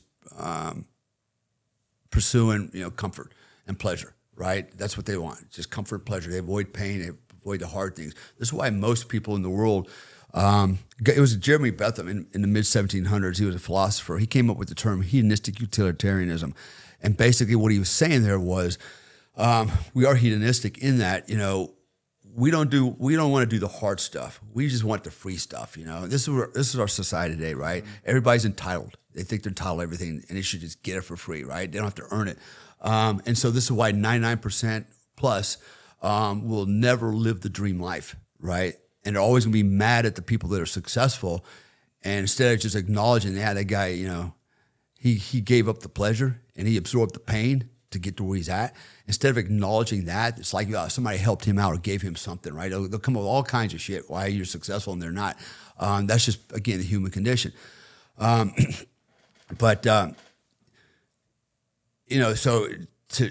in the world of, in the civilian world, so you can see how this kind of translates in that, in the military world, and for example, in the unit, I had to be able to cope under very difficult conditions all the time. And there's a lot, look, when your teammates' lives are in your hands, and a hostage life is in your hands, and a bad guy's life is in your hands, and your life is in their hands, it just changes the whole dynamic of everything. Yeah. And everything boils down to seconds and tenths of a second, right? You got to make some really fast decisions. It's got to be good decisions. It's got to be a right decision. And one slip up, you're not operating 100% situational. You're only at 99%. That little 1%er might get somebody killed, might get you killed. And there's a lot of pressure to that. But if you can cope under that, then civilian life is easy. For me, it's relatively easy. I mean, I'm kind of bold because it's like this is just kids play compared to what I did. Yeah. You can't throw anything at me that I can't handle, and to demonstrate it, I moved to Indonesia, lived in Indonesia, and I went over there, and it's a Muslim country, about 97% Muslim, different type of Muslim, though, very, very open-minded, very accepting, relatively liberal in that sense, and great people, great culture, great country. But here I come, we call us bules, right, over there, guys like me, non-Indonesians, bules, right? So I come in as a bule, and they make it 3 times as hard for me to do anything over there, right? They charge me 3 times the price for everything because, really? Oh yeah, you got to pay triple for everything. In fact, my wife and I, we go shopping. If she wants to go buy something, she goes, "You stay out here, don't go in there because if you do, they're going to charge me 3 times the price, right?" If I see something I want, I go, "Hey, I want that over there." Okay, you go hide and I'll go get it. That's weird, right? Yeah. It's really different, man. And they're okay with that. They're like, "Yeah, it's how it is because you have more money than us, so you can pay more." It's kind of weird, right? Yeah. I guess that's kind of like socialism a little bit because it's not fair for everybody. It's like, it's kind of a big imbalance there. Yeah, but it's a weird dynamic of a mix of socialism, but also like the perfect capitalism where they just charge what people will pay, they think at least. But I guess that's true too because there's really no taxes there. I don't know. Anyways, it kind of ruffles my feathers sometimes when they charge me 3 times as much. Like, what? I said, would you charge her 3 times as much? She's Indonesian. So you're discriminating because I'm a white guy. Yeah. I said, they don't give a shit. Like my country, those are fighting words, But they see it differently. They're good with that. It's like, yeah, what's the problem? But anyways, I've used a lot of my training to do things around the world. Like starting a company in Indonesia. I started a canine security company. Yeah. So Muslims generally do not like dogs, right? And I'm like, well, that's going to be a challenge, but I see a need for it. So I'm going to do it, and I'm going to hire Muslims to handle my dogs. and they're going to like it, and they're going to get paid good money. And it's been no problem, right? It's been, but in order to start a business over there, I had to use the same special forces mindset, right? I kind of took it from a Green Beret mindset. It's like, okay, pretend like, I'm infiltrating the country. Now I'm going to set up a mission support site. Okay, this is what I need to do. This is the mission. I want to build my army of canine handlers, security guards.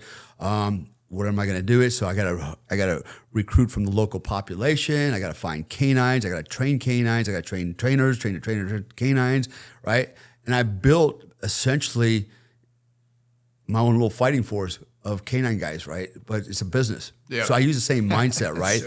I use the same. I actually use a military operations order for my business planning, everything, right? I follow the same format in the military and I apply it to the civilian world, and I find it works better. I was going to say, right? It works pretty well, yeah. It works really well. And so the mindset, everything that goes along with it, even leadership, My wife is in charge. She runs the whole company. And my wife's very small. She's 5 feet, 88 pounds. And, I have 65 employees, 45 canines at about $800,000 worth of dogs.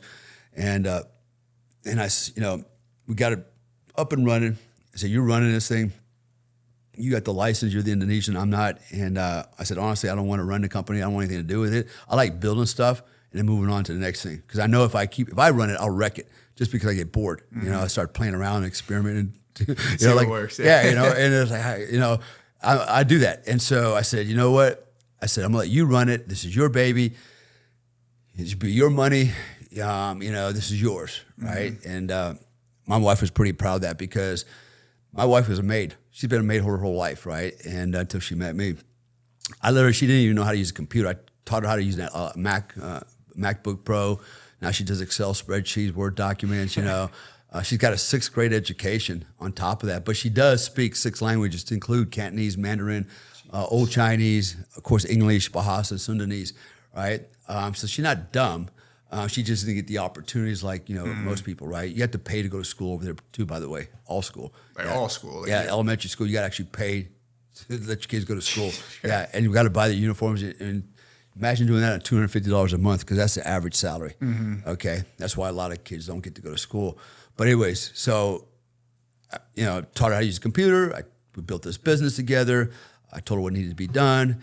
And then my last instructions were, okay, now you got 65 swinging dicks, right, that you got to control. And by the way, you're a chick, you're small, they're big, and they're going to take commands from you. Even though I'm the power behind the throne, I'm sitting behind the glass in my little office there looking at him going, shake my head, you better listen,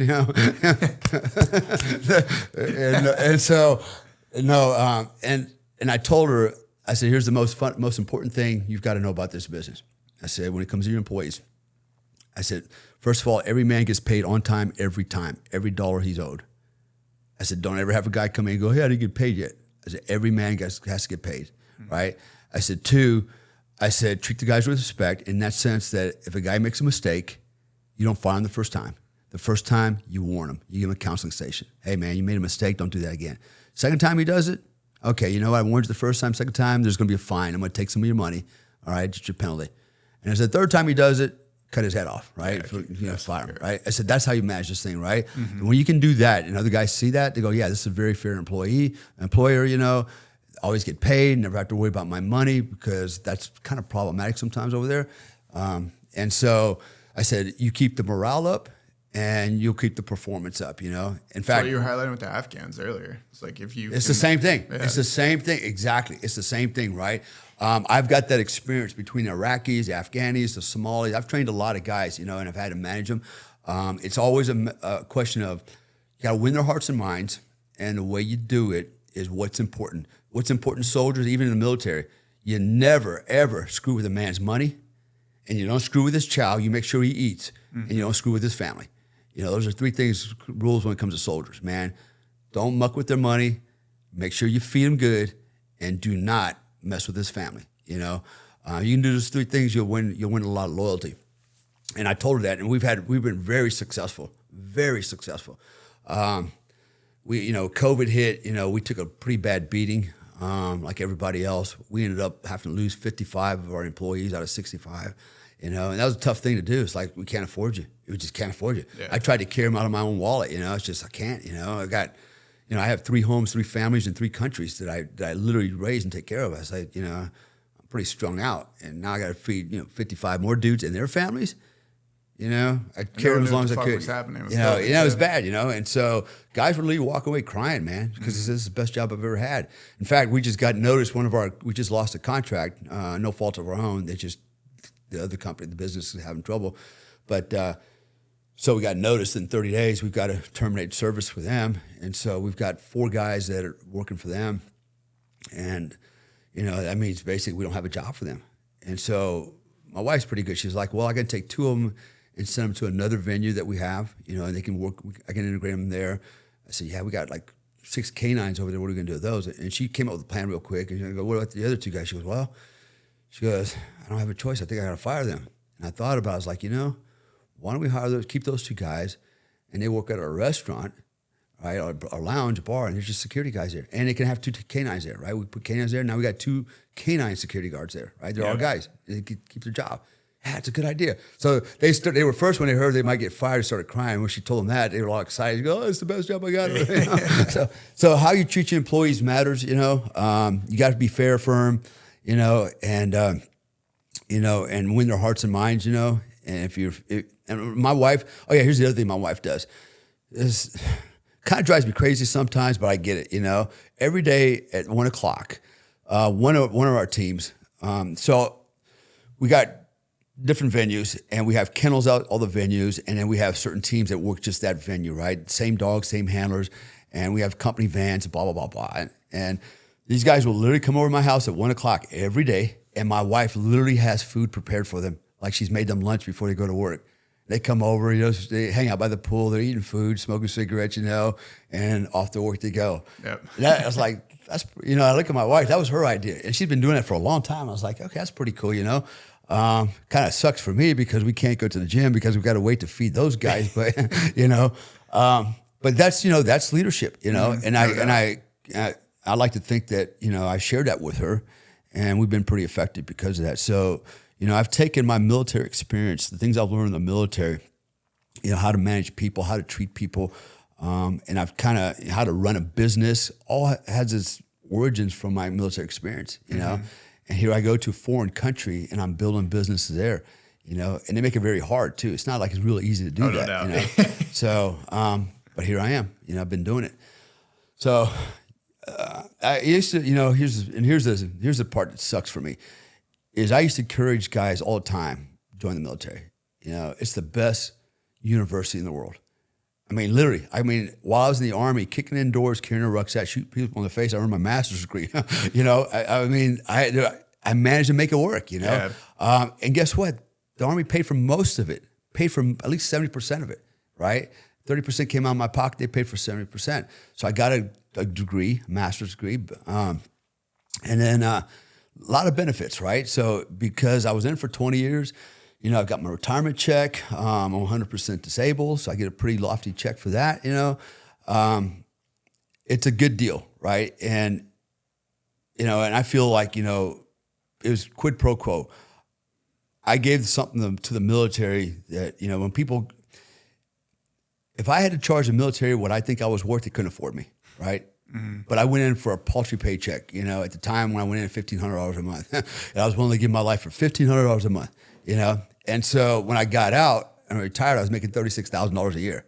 Okay, still not a lot of money, right? Because you're not in it for the money. But there's a lot of other fringe benefits like the educations, things like that, and the things that you learn. Yeah, the life skills. You know, all the skills, right? And it's amazing, man, the skills that you learn and the utility it has and the application it has in the civilian world. And so I was able to transfer all that. So, but I used to mentor guys all the time, young guys, you know, they wanted to join the military. They'd actually come down to Florida from all over the country and hang out with me for a weekend, you know, and show my weapons, you know, and talk about Army stuff and have lunch, you know, and just, you know, pump them up. You know, all right, fucking go get them, boy, you know, be a Ranger, whatever you're going to do, right? And now, in the last 4 years, I've had guys call me, hey, Sergeant Comstock or Mr. Comstock or Dr. Comstock, whatever you call me, you know. I'm thinking about joining the military and going to Special Forces. Can you, like, maybe give me some guidance, some suggestions? You know what I tell them? Hell no. Go find your own goddamn job. Make your own job. Be a sovereign man. I said, why would you fight for this administration? I'm not saying don't fight for this country, okay? But right now, you'd be fighting for this administration. I said, why would you do that? Basically, you're going to fight and defend what? Socialism, which is next one step away from communism. I understand you want to be a soldier, but also understand this is bigger than being a soldier. This is bigger than you, the mission here, right? And not only that, I mean, there's plenty of examples out there. You look at what happened in Bagram, Kabul. 13 dead, $82 billion worth of equipment handed over for 20 years of losses to do what? To kill one man. After we killed him, we still didn't leave, and said, and Mogadishu, I can go on and on and on. And I look back with some regrets, not all regrets, because I know I did some good things in the military. It served me well for the time that I was in. But when these changes started setting in, that's when things started going sideways. Bill Clinton in Mogadishu, 1992, we got a bloody nose, so we got to go, and then we got this thing going on just now with in Afghanistan.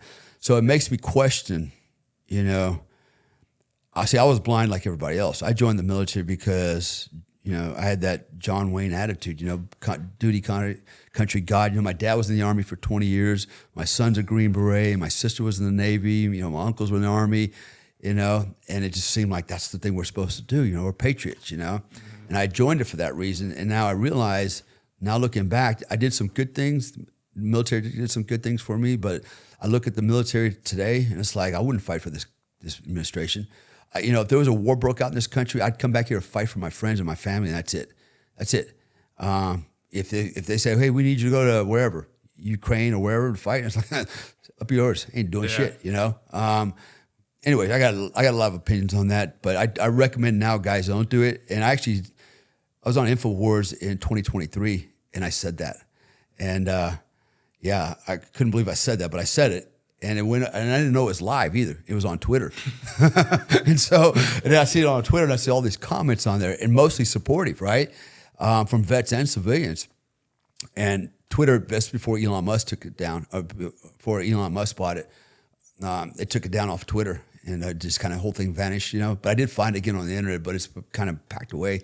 But then I found out not too long ago, Sean Ryan said the same thing on his show. Yeah. There it is. Okay, so, I'm not the only one thinking like that, right? And, unfortunately, it is what it is. And this is what I said yesterday. I was on an Alex Jones show, and I kind of put this out there to everybody out there, all the men out there. I said, you know what?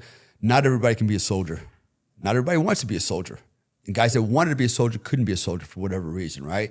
I said, that's okay. We can't all be soldiers. But what we can all be, all of us men, not males, but men, we can all be warriors, right? Every day you should be a warrior. You should be prepared to fight. That's our job, provide and protect.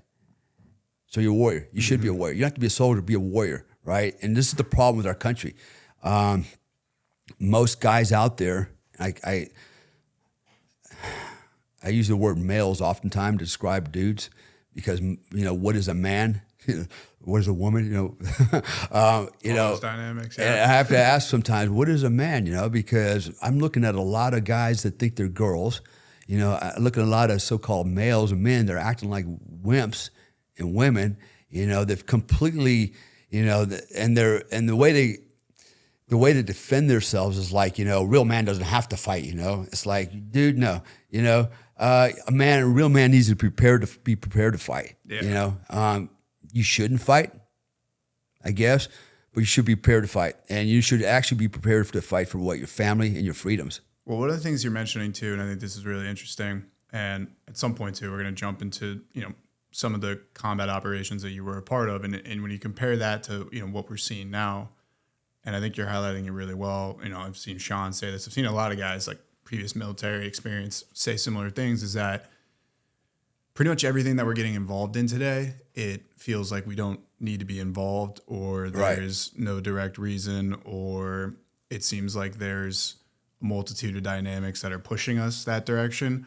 And that's what kind of creates the issue is like, one of the things we'll talk about, Operation Just Cause. Like that was, the dynamic position you were put in there, a lot more sensible. It's like, but then you look at, and we'll get to this soon as well, but Ukraine, there's certain mercenaries and ground troops that are going there, and a hypothetical war, if we got put there, it's like, is this the optimal solution? Is this where we should be going? And if you're, like you're saying yourself or anything, you look at innocent, young 20 guys right now that are thinking about getting in the military, it's like, you don't want them to go have to fight that war, because that war, it's not progressing anything. If anything, it's just us teetering a line that we don't need to be teetering, and losing, innocent American lives for it. Yeah. Elon Musk said something recently, and I'll paraphrase it. He said, war is when young men are sent to kill each other. Young men that don't know each other are sent to kill each other for old men that do know each other, right? Think about that for a minute. It's pretty profound, right? You're going to send young men that don't know each other to go kill each other on behalf of old men that know each other. Man, that's really profound when you think about that. And to your point, like Ukraine, I've been offered to go over there, and why would I go over there? That's none of my business. Okay. At the end of the day, again, bigger picture. Most people don't see the bigger picture. Russia attacked Ukraine. It's not fair, and they know Russia as the big monster, the machine. We've always Cold War, and so they refuse to see the big picture. The big picture is, let's look at history, man. First of all, Joe Biden and his family are invested in the Ukraine. Did you know that the United States has 20 biolabs? They built them. Those were the first targets that the Russians took out with the 20 labs over the biolabs, right? So we're not making bioweapons here. We're building them in Ukraine, right? We're building it by proxy. Now we've got, I think it was John Kerry's invested, Nancy Pelosi's kids are all invested in Ukraine. So they're sending our young men to go fight to protect their investments at the end of the day, right? At the end of the day. And then if you also look at it like this, look at history. So when we started NATO, right, it was like 13 nations. We told Russia, don't worry, we're not going to come up to your doorstep or nothing. We're just going to build a little club here of take care of each other, protect each other, right? We won't encroach on your land. Well, here we are knocking on their doorstep with 30 countries, right? And Russia said, get off my doorstep, right? You're too close. Get off my doorstep. And now think back when Kennedy was in office in the 60s, right? The Cuban Missile Crisis. Same thing happened, right? Yep. The Russians put the missiles on Cuba. Kennedy said, get those things off my doorstep or we're going to have war, And so they took their missiles and they left. But we didn't leave, right? So here we are. And so the Russians did essentially what John F. Kennedy wanted to do, is protect themselves. And there might be some other reasons for it. But at the end of the day, look, I don't favor Russians at all. A lot of Russians have moved to Indonesia and to Thailand. They're all over the place, man. And they're calling these places Little Moscow now. And they bring a lot of their bullshit with them, too. I'm not saying they're all bad, but I haven't had a real good experience with them. I've actually been screwed over by a couple already. But that's neither here nor there. Whatever the motivation was, there's other underlying causes for them going into Ukraine. And I don't think we should be involved in that. In fact, what I would say is, look, how much money have we doled out to NATO? America, we give out the largest amount of money to support NATO. We give out way more than we should, right? And that's why Trump wanted to stop that bullshit. So I would have done is like, you know what? There's a lot of water between us and them, but Europe, you're right there, and this is why we've been funding you. If you think there's a problem, go get them, boy. Go fight this war for them and help save your ass, right? And I remember the Germans. So I'm German. My mother's German. Half my family's German. And the Germans, man, they really screwed this up because they came out and said, well, we don't have the money, and it's like, what'd you do with the money, right? And well, we don't, basically the Germans just have a parade army. That's all they got. It's a little parade army, right? It's all they bullshit. Built nuclear power plants and then destroyed them. Yeah, exactly, right? So, so they screwed themselves. And now they're looking at us going, come and help us. It's like, we already helped you, but here we go again, Joe Biden, and we're getting, and there's Americans already on the ground. We already know that, right? They're already there. We're going to get to that soon too, because I have some item with that. And where's that going to go next, I think, it wouldn't surprise me, man. We find ourselves in a full-fledged war, man. And we're over there. Well, that's where I keep saying this to people that are pushing. I was actually having a discussion with a buddy when we were talking about this, and he was, he's a little bit the other way, and he was saying, we can't. At the end of the day, I was like, we need to push for peace. Who gives a shit about Crimea? It's like they're gonna take that. There's this idea for a good majority of the populace, and you could probably speak to this better than anybody. Where the war is currently at, it can stagnate at where it's at for decades if we just keep shuffling money in there. Like neither is. Look at Afghanistan, 20 years, without a doubt, and this is with better technology on both sides, with countries that are both very familiar. Like, so this could stagnate for decades. We can keep dumping money. People are going to keep dying. I mean, I saw this one video of a 18-year-old Russian conscript, like just was so excited to go in, and within 3 weeks he died. Yeah, 3 weeks.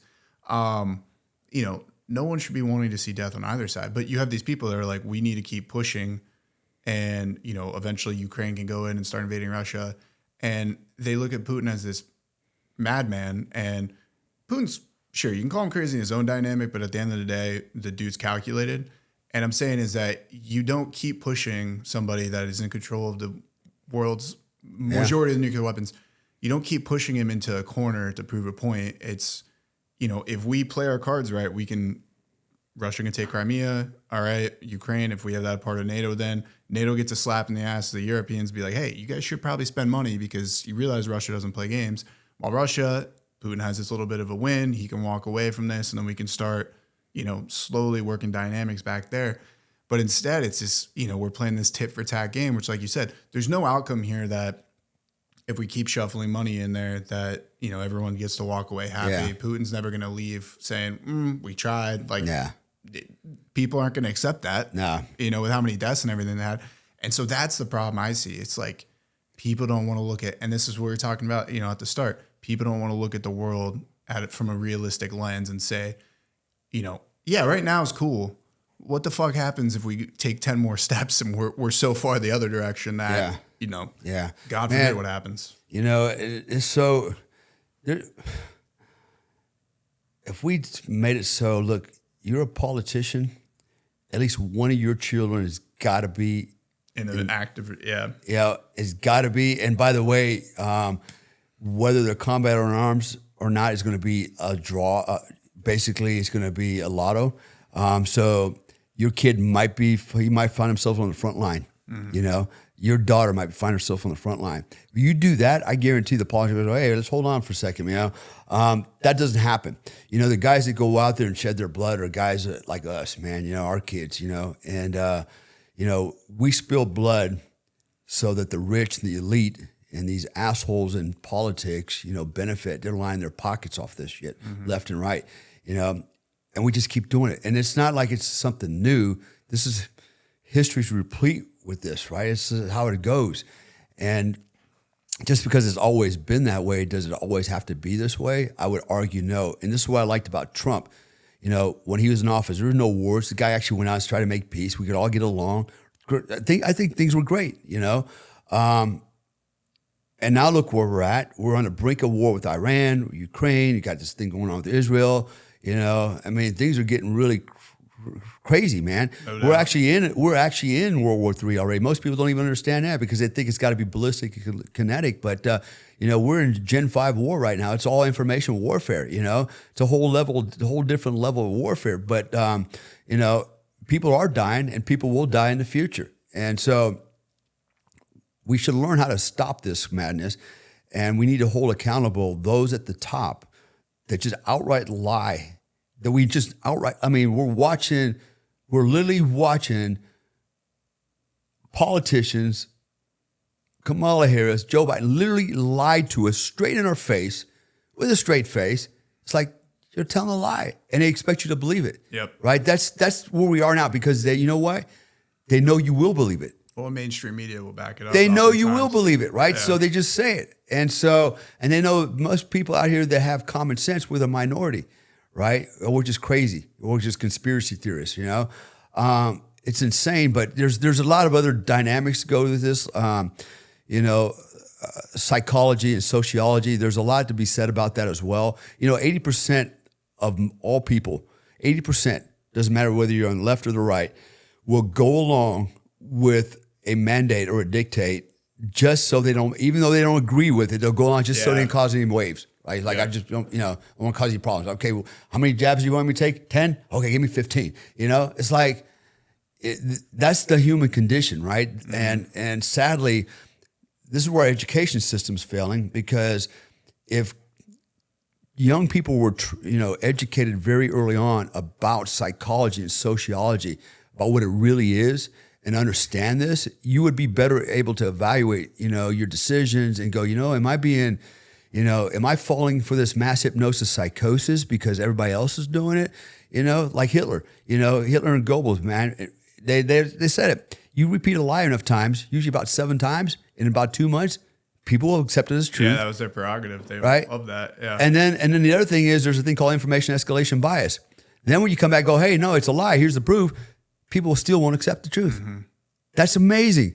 It's amazing how people can be conditioned. And this is why we're in this trouble that we're in now, because it's actually, how do you fix it? You educate people early on so they understand these ideas, these concepts, that, I can be hypnotized. It's a form of hypnosis. Oh, right? yeah. It's a form. I do hypnosis.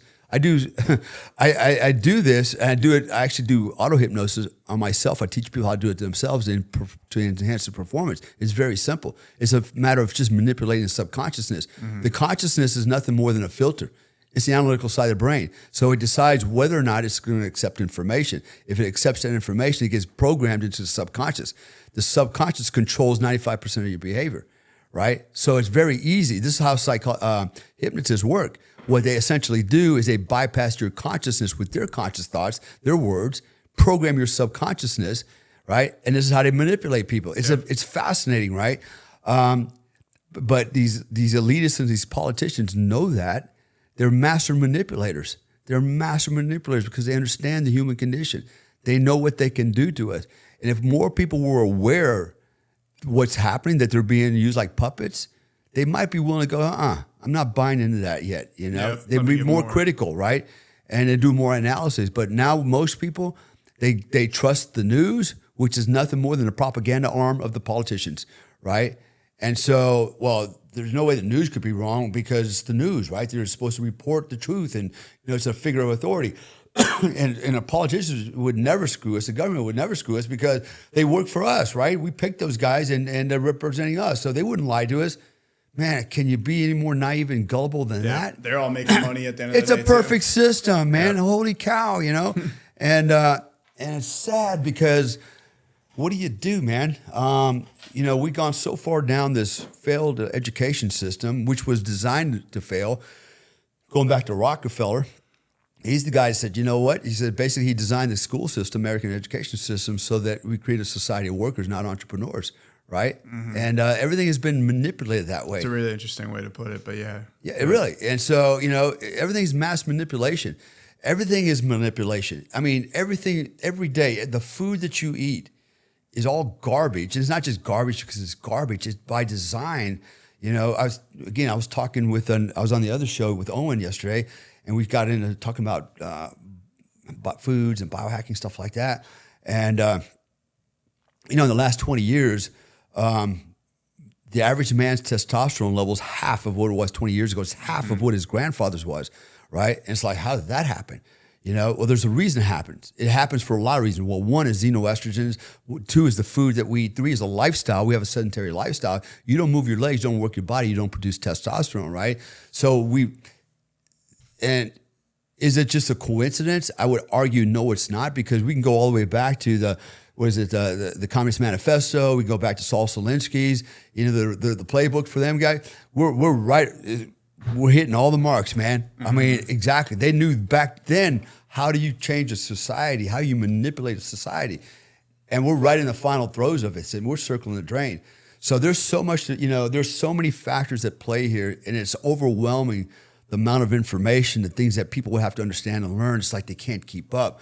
Like, first of all, just change your diet, exercise. Oh yeah, use your critical thinking skills. Stop getting your news from one source. Stop believing everybody. Not everybody's your friend. Most people are going to lie to you. They're going to manipulate you, whether it's intentional or not. It's just what it is. Once you start understanding the human condition, you understand things like hedonistic utilitarianism. Why do all these people want free shit? Because it's free and we're lazy. You know, and why does Elon Musk have all that stuff? Because he's a hard ass worker, man, and he got shit done. You know, he didn't make excuses. You know, but here's the sad part. You and I got to live amongst all these people. There's nowhere we can go. There's no other planet we can go with people just like you and me. Like, yeah, like-minded people. We're stuck, and we're the minority, you know, and they're going to gobble us up. And this is why this election is so important right now, because if they win, we're done. You know, and you know what the ball and chain is going to be? The ball and chain is going to be digital currency. Yeah. Once that comes in, we're done. They got you. So why do you see digital currency? Because a lot of people would argue crypto, Ethereum, you know, any Bitcoin, all these kind of crypto coins, that they are a libertarian's dream, that they are, you know, the opposite. They unlock the potential for. Well, I don't have a problem with crypto or things like that. What I have a problem with is all of us adopting fiat, no fiat currency at all, right? It's just we all have to use digital, right? That's how do you control you. But, you know, I was talking to a fellow not too long ago. As like, you know, he goes, if Americans went to a business that would only accept debit cards, you go, I'm not doing business with you unless you take cash. I'm going to go to the next door, the guy that does take cash, do my business with. That would start forcing people, we got to go back to cash payment, right? Because cash means we have some control. Even though money, it's just, it's an artificial value. We just print a piece of paper, put a 1 or 5 or 10 on, and we give it a value. Have you seen that new dollar? That there's a couple states that have authorized it. I know Arizona's one. I know Nevada's one. But it's a dollar that is plasterized or something with its weight in gold. So really? So that it's worth. That's real gold. It's real gold. Certain stores are accepting it. Like a lot of states out west. Again, I know Arizona. Well, you know why I like that idea? Because I buy gold. Because gold prices are just shooting through the roof. No doubt. You know, and the prediction that I'm getting, at one point it was $23,000 an ounce. Now they're talking $150,000 an ounce. Why is that? Because everybody's buying up the gold, right? All the governments, they're trying to get as much gold as they can, go gold back, because there's, you know, the situation in the world. So I've been buying gold. My gold value's going up. I was like, okay, because gold will always have value. It's the one thing that has intrinsic value, although it's just a mineral, a goddamn rock, shiny gold thing. Yeah, we like it, you know? Everybody likes it, right? It's weird, right? But digital currency, if we are all relegated to just having digital currency. So now, you're saying a digital currency as in like how people were talking about possibly making, cards, but then also like making a USD crypto type thing. Yeah, it's just exactly, that's all you have. You don't have a paper dollar bill anymore. You don't have change in your pocket, right? Okay. You got to use digital currency, right? So, and here, I think I know it's coming, and there's already intel indicators out there. So, for example, I fly with United Airlines quite a bit. And what I noticed in the last year is underneath the price, there's another number, 735 kg. And what is that? Oh, that's my carbon footprint for that flight, right? That was never there before. Now it's just there. It means nothing. They're just going to go, hey, here's your carbon footprint, 735 kg. Eventually what that's going to mean is, hey, the government's going to start charging us carbon tax, and your carbon 735, so we got to add a tax onto your ticket now, right? So this is how they make more money, which, by the way, the whole global warming thing is a bullshit scam. Carbon is scam shit, but they're using it, right? Because they're going to make money off of it. That's going to happen, and then the day's going to come when you're going to go to the gas pump, you're going to pump 10 gallons of gas, and you're going to look underneath, there's going to be some numbers under there. What is that? My carbon footprint. And, oh, yeah, extra tax for that, right? So this is how they're going to get us. And then, okay, you don't pay your taxes, or you run a red light and, you got to go pay the ticket, but you haven't paid the ticket yet. Oh, guess what? I can't go to the movies tonight, right? I can't do this. I can't travel, or I've exceeded my carbon limit for the year and I can't fly outside the country. And they can just shut you down with digital currency, right? It's so they're going to connect, social credit score with digital currency, and that's when they got you. What are you going to do? you know, if I say something that the government doesn't like, oh yeah, zap him. Yep. You know, shut him down. Right. That's how this is where it's going, man. It's going already like this in China. You know, the social credit score. You know, and then you have the vaccine card, right? The passport. All right, that's a thing. 130 something countries have already signed up for it. World Health Organization. They're trying to get the U.S. to buy into it. You know, I think it's still on the table. I'm not sure where it's going, but they haven't passed it yet because I don't think the Senate's going to go for it because for the same reason I just pointed out. But that's my point. If this cunt wins and they take the Senate and the House, you damn sure believe vaccine passports are going to be mandatory. Digital currency is going to happen. That's when they got you by the balls, man. And there's no way out. There's no way. The only way out is a complete revolution, man, a global revolution. So we just wrapped up OTC. I wanted to jump into kind of wrapping up, your unit integration and then kind of moving into your first combat operations with Delta. Okay. Like, what do you remember? And, how did that shift in dynamic feel? Okay. Man, my first combat operation. So my first combat operation was actually when I was in the 82nd Long Range Reconnaissance Platoon. So I started out. So I came in the Army in 1981. I was supposed to go to Ranger Battalion, then, sorry, there's no more Ranger slots. You just have to go to 82nd, And so I ended up in 82nd Airborne Division, ultimately in the Airborne 325th, 325th Airborne Infantry Battalion. And then after about a year there, my entire platoon was relocated to 313th in my battalion, and we became the Long Range Reconnaissance Platoon for the 82nd Airborne Division, which was a concept that had just been reinstituted since Vietnam. So we were the LRPs. And then what happened was in 1983, October, Grenada happened, and my platoon was sent down there to do. We can't really do long-range reconnaissance on an island, but we did go down there in a reconnaissance surveillance role. So I ended up down there as well with my platoon. We did run some combat operations. Actually, the most decorated soldiers that came out of Grenada came from my platoon. Firefights. It was crazy. I remember So let me tell you how it worked out for me. So I was in school at the time at the non-commissioned officers course, right? NCO Academy on Fort Bragg. In fact, now I'm in Recondo school. And we wake up one morning and we notice all these jets flying around Pope Air Force Base, Fort Bragg, kind of unusual activity, right? And what's going on there? And then the cadre came out and they go, okay, if you hear your name called, report back to your unit immediately. So they start calling off these names and stuff, right? And guys go back to the unit. Well, Grenados happened is what was happening. And so by the time I get back to my unit, the platoon had already left. They'd already deployed for Grenada. I said, shit. So I missed the boat, right? So, and I wanted to go too. And so I remember talking to the first sergeant, and he goes, hey, we're going to be shipping a bunch of a pallet with batteries and stuff down there, right? We're going to be flying down on an XC-141 today. He goes, you can get on that and fly down there and link up with the platoon.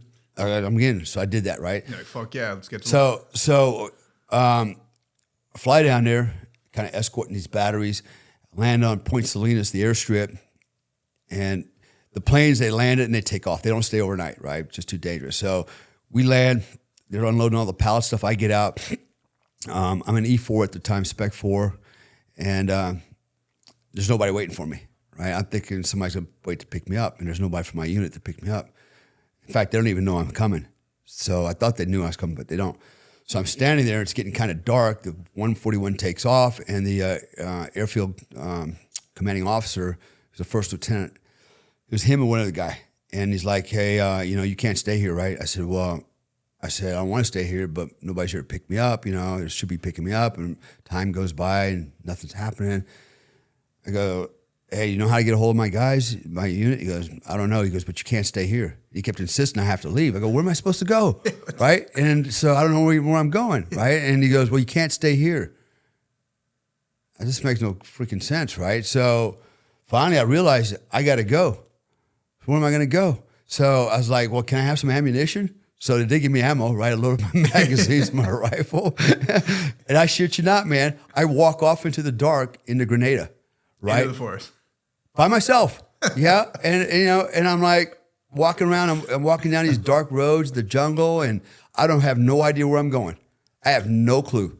I'm just going to walk until I run into somebody maybe I know or another unit and they can help me. That's part of whatever. selection training. It sounds like literally. And so I'm walking and walking and walking, and I end up walking all the way down to Georgetown, the capital, right? I'm walking down this dirt road, right? And I start to get into the capital. There's a lot of activity going on. I said, man, I don't know if I want to walk in there. A soldier, American soldier. I said, I don't know what's in there. Who's waiting for me? So I said, I can't go in there. So I turn around and start walking back, and I'm walking for hours and hours and hours, just walking. And I'm like, where am I going to end up? I have no idea where I'm going to end up, right? And I don't know where I'm going. I'm just walking aimlessly. And so as I'm walking along, there was like, a bunch of trees and jungle and stuff, and I'm walking down the road, and all of a sudden I hear, halt, who goes there? And I recognize his voice. It was a guy named Sean Pearson. He was on my team, right? And I go, Sean? And he's like, Sergeant Comstock? Special Comstock? and no, he did say Sergeant Comstock. Sergeant Comstock? And I'm like, oh, my, we're like, yeah, I was like, I couldn't believe I found him, right? It just happened to run into him. And they didn't even know you were coming. They didn't even know I was coming. He was pulling, basically he was pulling security on the road that led into the compound. We were actually staying in an old American embassy, basically a bungalow. And it was a pretty nice place, right? And my platoon was basically holed up in there. And he was on the road pulling security. And so he challenged me, and he recognized my voice. I recognized him, took me in there, and that's how I linked up with my platoon. And so we were doing operations like what we were doing at the time was, so you have Grenada, and then you have a bunch of little islands around it. And what happened was the Cubans and the, what do they call them? The People's Prague, I think it was called. People's Republican Army of Grenada or something like that, right? Anyways, what they did is they had cached weapons around in those little islands, right? Mm-hmm. And they were kind of hiding out and scattered in different directions. And so our job was to go and sit on these islands in these small OPs, 4 or 5 man teams, and just occupy these little islands and then look for any small boats or anything coming out to recover those caches. And they did. And that's how our guys got in firefights. They would come out there and then they'd go dig it up, and our guys would come out there and get into a fight. And we ended up coming out with a couple guys that had Bronze Stars, Purple Hearts, Soldiers Medals, all kinds of stuff, And so that was my first experience. And if you want to call that combat, didn't really do much but sitting my ass on palm fronds in the jungle on a beach, picking off crabs at night, and waiting for the bad guys to show up.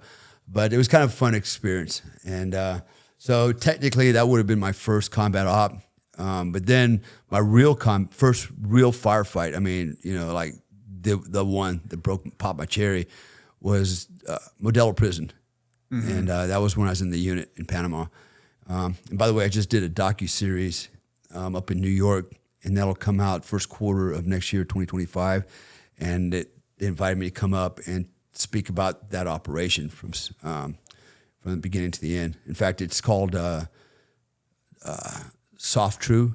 And it's like FBI True. It's just a variant of it. Okay. Yeah. So, anyways, I talk about Operation Acid Gambit on that one, it's Grenada, but or Panama. Sorry, Panama. But yeah. Panama, so a little bit about that one, how that happened. So 1989, I was in the unit, and I got an opportunity to go to Special Forces qualification course to get my Green Beret, so I went through the Light and Heavy Weapons program. So I was gone for about 6-7 months. When I graduated, it was December around 14, something like that, of that year. I come back to the unit, and I find out that they've been training rehearsal for this operation, right, that could happen. And so literally the next day I go out and I go train with my team. We're rehearsing for, this potential operation. And day one I get fragged, right? Guy throws a flashbang grenade, and I actually get fragged pretty bad.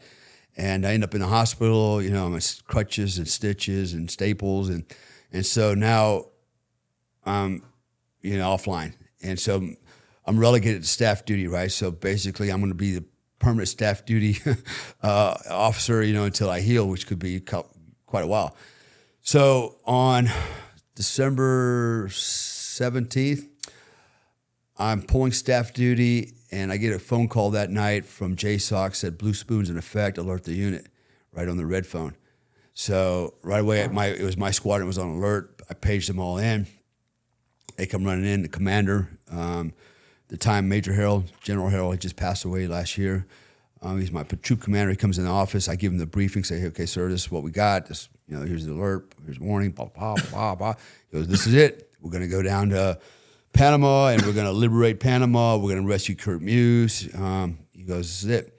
And so I'm standing on my crutches in my suit, and he walks out the door. He stops, turns around, comes back, looks at me. He goes, listen, man. He goes, I would be remiss if I didn't at least, offer you the opportunity to come with us. He goes, this is the Super Bowl.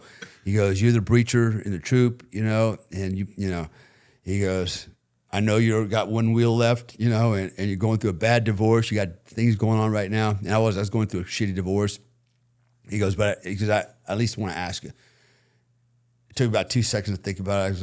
I said, I'm going. Right? Fucking yeah, hell yeah, right? So I hobbled down to the squadron bay, take my suit off, put my flight suit on, my assault boots, grab my gear, shit, throw it on the trucks.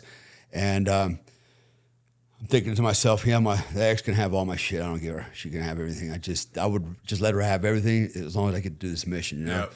So I go, and we arrive Howard Air Force Base, and we're in Hangar 3 at the Air Force Base. So we're co-located. We got the SEALs with us. We got 23rd, 24th, the Air Force pararescue guys with us, and combat controllers. And now I haven't had a chance really yet to practice on the target. I mean, the first day, the first iteration, the first door on the first room, I get blown up. So, and I got hit pretty good. So I haven't rehearsed for this thing. So the first time I'm going to see the target is when I'm on the target. So we're basically prepping our gear. Nobody knows about this invasion. It's going to happen. It just looks like we're just hanging out in the hangar. And we go out and start getting our gear together, zeroing weapons, building breaching charges, things like that. So I remember I got a report from the CIA that said that the door on the annex, which is on the top of Modelo Prison. So Kurt Muse is the guy we're going to go get. He's in the prison. He's on the second floor of this 4-story prison. Modelo means model, so it's the model prison. It's a new prison they built, right, all high speed and stuff. They got him in there. Who is Kurt Muse? Kurt Muse was a CIA knock, all right, basically acting as a businessman down there, operating as a businessman that just decided he wanted to start a Rotary Club, right? Mm-hmm. Turns out he was getting donated radio equipment from the CIA in Miami. It's all bullshit, right? Guy was running ops down there, right? And he was running SIGINT. So he's there. He gets rolled up. Finally, he gets caught. Okay, him and his guys, because what they're doing is they're intercepting all of Noriega's transmissions, and then when Noriega wanted to do like a public speech, right? They were able to somehow jam his speech and then insert their own propaganda, anti-Noriega propaganda. Yeah, they were just railroading him left to right. Yeah. They finally got caught, and Kurt Muse ended up in this prison. The interrogators, the executioners were instructed, you hear any gunshots, anything goes on outside, go over there and let the air out of this guy, get it over with, right? And so we know all that because we had doctors go in to check his welfare, and he would tell us this, what's going on. So that's how we knew. So we're there December 17th. What we're going to do is an air assault with helicopters come in from the roof, and it's 4 stories. On the top of the building, there's a 10 by 10 annex, right? Just a little building there. Had one door on it. According to CIA, it had a solid steel door. That was it. Okay, so I'm the breacher. My job's going to be to explosively breach this door so we can get in. And so they give me the door, dimension, type of door. Okay, solid core steel door. So I go in my breaches book. I calculate the amount of charges, the type of charge it's going to be, build all that. My teammates built my firing system, which is basically the fuse igniters that I'm going to connect to the explosives and blow this thing up. Now, what happened? Well, I'll tell you what happened later on that charge. But so we got all that done. We are going to assault at midnight on December 20th, right? That's H hour. And we already have our sniper teams out. They've been out 7, 8 hours prior. They're in the jungle. They're watching. And then they start reporting back to go, hey, we see a lot of activity around the prison, so you have the prison, and then right across the street you have the Commandante, Noriega's headquarters, right? And then all the soldiers, Panamanian Defense Forces, were being housed in all the buildings all around it, right? You had a lot of high-rise and stuff like that. Mm-hmm. So, the place was just inundated with Panamanian soldiers. And then you had also the Dignitary Battalion. The Dignitary Battalion was nothing but militia, right? So they were civilian clothes, but carrying AK-47s. So they're all over the place as well.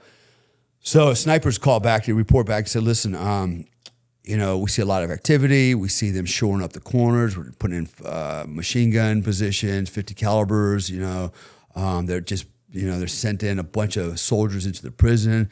In fact, they augmented the 65 prison guards with like another 60, 65 Panamanian soldiers. So they really plussed that up. So something was definitely off, right? And so when we got that report, we had found out that the mission had been compromised by at least a couple guys that I know for sure. One was a Marine and one was an Army MP. The MP got on the phone, called Mommy and Daddy, said, Mom, Dad, something bad's going to happen tonight. If I don't see you again, I love you, right? That got intercepted. Mm-hmm. And they got reported back to Noriega. And then an MP went down to the canal. He told all his Panamanian friends, hey, you guys don't need to be here tonight. It's going to get really bad, blah, blah, blah. So these are all what we call OPSEC violations, right? And those are just two of probably many. Anyways, that's how Noriega found out about it. And so now what he's trying to do is shore up the defenses around the Commandante and the prison. So with all this activity, all the locals are like, oh, what's going on here? Let's go watch. So they come out there with the lawn chairs, their music, their beer, their cars, and they're expecting the Rose Parade or something, right? And so you've got a lot of people out there. And you've got, soldiers everywhere, machine gun positions everywhere.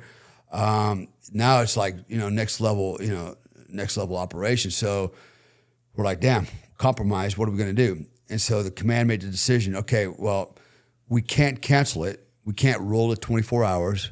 We can't do anything. Best we can do is shift it right 20 minutes, so 0020 hours, new hit time. The reason why is because we got about 100 C-130s and C-141s in the air with the 82nd Airborne Division of Rangers flying in right now. So we got a huge radar signature coming this way. If we cancel this, they got to turn around and go back, and the whole mission's compromised. We won't get a second do-over, right? There's no do-over. Yeah. So we're committed. So all we can do is move it right 20 seconds or 20 minutes. So that was the plan. And so now we had another issue, the helicopters. So we had about 15 helicopters total, right? And when I insert 23 or 26, I can't remember the exact number, I have to look it up, but 23 or 26 guys on the roof. Some of them are going to be support positions. They're going to take up positions on the corners and provide fire support, machine guns, things like that. They're going to engage the guard towers, anybody on the ground level. And then the other guys are going to go in and actually do the rescue, which my team and it was a golf team, Fox team and golf team. We're going to go inside. So we had 4 MH6s, the little birds, right? They have the little people pods on the outside you can sit on. Okay, those will support 2 operators on each side. Now, back in that day, the little birds didn't have the same engines that they have now. Back then, the engines they had were the same engines they used on irrigation pumps, like for farm fields, right? Yeah. And so I was like, so we're like flying in a fucking water sprinkler, right? That's what we're going to fly. And so they didn't have, the ACL, the aircraft load wasn't that high, right? Yeah. And we're pretty much loaded for bear. And even then, we're still pretty light because we weren't carrying water because we think we're just going to prison. So what we had to do is we had to weigh every operator with all his equipment. Now, I was the lightest guy at 164 pounds with 70 pounds worth of equipment. I was the lightest guy. Yeah. Okay. And so you put 4 of us on that one little bird. We've already exceeded the ACL. So that means we had to strip weight off this helicopter because we didn't have anything else to strip. We took the water off, but we needed everything else, which is mostly ammo, explosives, cutting tools, torches, and things like that. So what we did then was we started removing everything, the non-essential stuff from the helicopter. We took it out. It was like Sir, what is this? It's my compass. It's your compass. You don't need to navigate with the stars. What else? What's this? It's my, it's my whatever. You don't need that either, right? So all you need is a steering wheel and a gas pedal, right? So everything else goes out. In fact, 2 of the 4 of the little birds we only had one pilot. We had to take a pilot out too. It's like, you're too fat, get out. So we had 2 helicopters with one pilot. The 2 helicopters with 2 pilots, each one of them had one pilot get shot. Yeah. God. So, right. So, think about that for a minute. What luck was that, I guess, or bad luck? I don't know. So now we got that sorted out. We got 4 MHs can carry the package in. We had 4 H-6 attack helicopters. I think we had 4 MH-6 also attack helicopters. We had a total of 15 helicopters, a couple Blackhawks, command and control birds. So that was the sortie that's going to go in. And so the flight time was going to be 1 minute and roughly 40 seconds from Howard Air Force Base across the Panamanian Canal, the Bridge of Americas, Ancon Hill. We're going to come through the saddle on Ancon Hill, very low, pop over it. As soon as we popped over it, there would be the commandancy in the prison. Okay, so about 1 minute and 40-second flight time, which is it was amazing that night when I think about it now. But so we load up at about 0:15 hours. We're going to land at 0:20 hours, so we got 5 minutes, 1 minute 40 seconds, right? Do the math on all that. Where engines are spinning up, locking, cocking, and getting ready to go in. So we lift off, and it was actually I'm sitting here talking about it and thinking about it with you. It was really surreal, man. When I think about it, it was dark. You could see. That's what I was about to ask. Yeah. You look off the people pod. You're flying over the military housing area for the Air Force Base. The lights, the civilians. You fly over the canal. It's dark. You see the moonlight shining off you see the Bridge of Americas. And here in a couple of seconds you can pop over this hill. And it's go time. You're flying into the hornet's nest. And it's Ancon Hill was like 2 hilltops with a saddle, and the snipers were on the other side of the hills looking right into the prison. And we're going to come through this saddle very low and slow. And as we breach this thing and come over the top, I remember, man, that's when the snipers started shooting. Immediately opened up on the guards that are on the street. And that's when all chaos broke out, man. And I remember because of the weight, we still had a lot of weight. We couldn't just come in, flare, and sit down and sit the helicopter down. We had to come in pretty low and slow and just kind of sink it in on the roof, right? Kind of almost like a controlled crash. And so we were about maybe 5 stories up off the ground and probably doing 40 knots, something like that, not too fast. As we're putting along, trying to get to the prison, as I look down, man, there's just people scrambling everywhere. It's a full-on firefight, man. They're shooting at us. We're shooting at them. People are freaking dying everywhere, running everywhere. Just total chaos. Mm-hmm. And the other thing we had was, so the 193rd Infantry was at Panama also, and they were mechanized infantry, APCs, things like that. Well, because it was Christmas time, most of those guys went back to the U.S. for Christmas. So the only thing that was left was support guys, right? Chefs, mechanics, cooks and clerks and jerks, right? So they got recruited to drive those APCs with the machine guns on it. And what they had to do is come in and set up blocking positions on all the corner intersections, right? Basically create a perimeter, right? Mm-hmm. Well, because there was so many cars and Panamanian civilians there, right, waiting for the parade, these guys couldn't get in. Well, they could, and they did. They actually just drove over all the cars and shit and drove over everything in the way to get in. So people were getting literally crushed like pizza inside their cars because, we have a saying, there's no spectators in a firefight. And I don't know what makes people think it's a good idea to stand there and watch a firefight go on like you're not going to get shot or run over by a tank. So they're trying to move in. We're coming in, game on, raging firefight. The prison force thought we were going to do a ground assault. So they reinforced the bottom floor. They for sure thought we were coming through the gates, right? That's where they're going to get us. They weren't expecting an air assault, which is actually what we were going to do. So as we're putting along,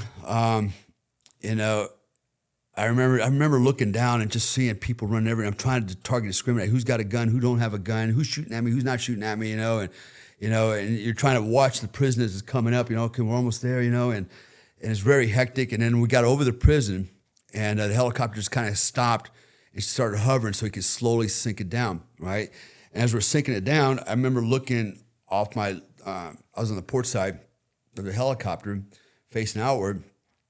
And I saw a cluster of maybe 5 women, each of them carrying a couple little kids in their arms. And in this cluster of women, there was a dude in the middle, right? A militiaman. And he was wearing, I still remember, very distinctly, he had on a white Guayabera, blue jeans. He had brown desert or brown like hiking boots on.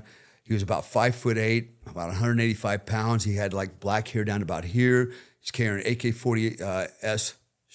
It's basically an AK-47 collapsible stock on it. And he had it like this, but he didn't have it mounted on his shoulder. He was just kind of holding like this. In between the women, he was trying to back up, and he was watching us. And they were screaming and stuff. And then what they were doing is crossing the street.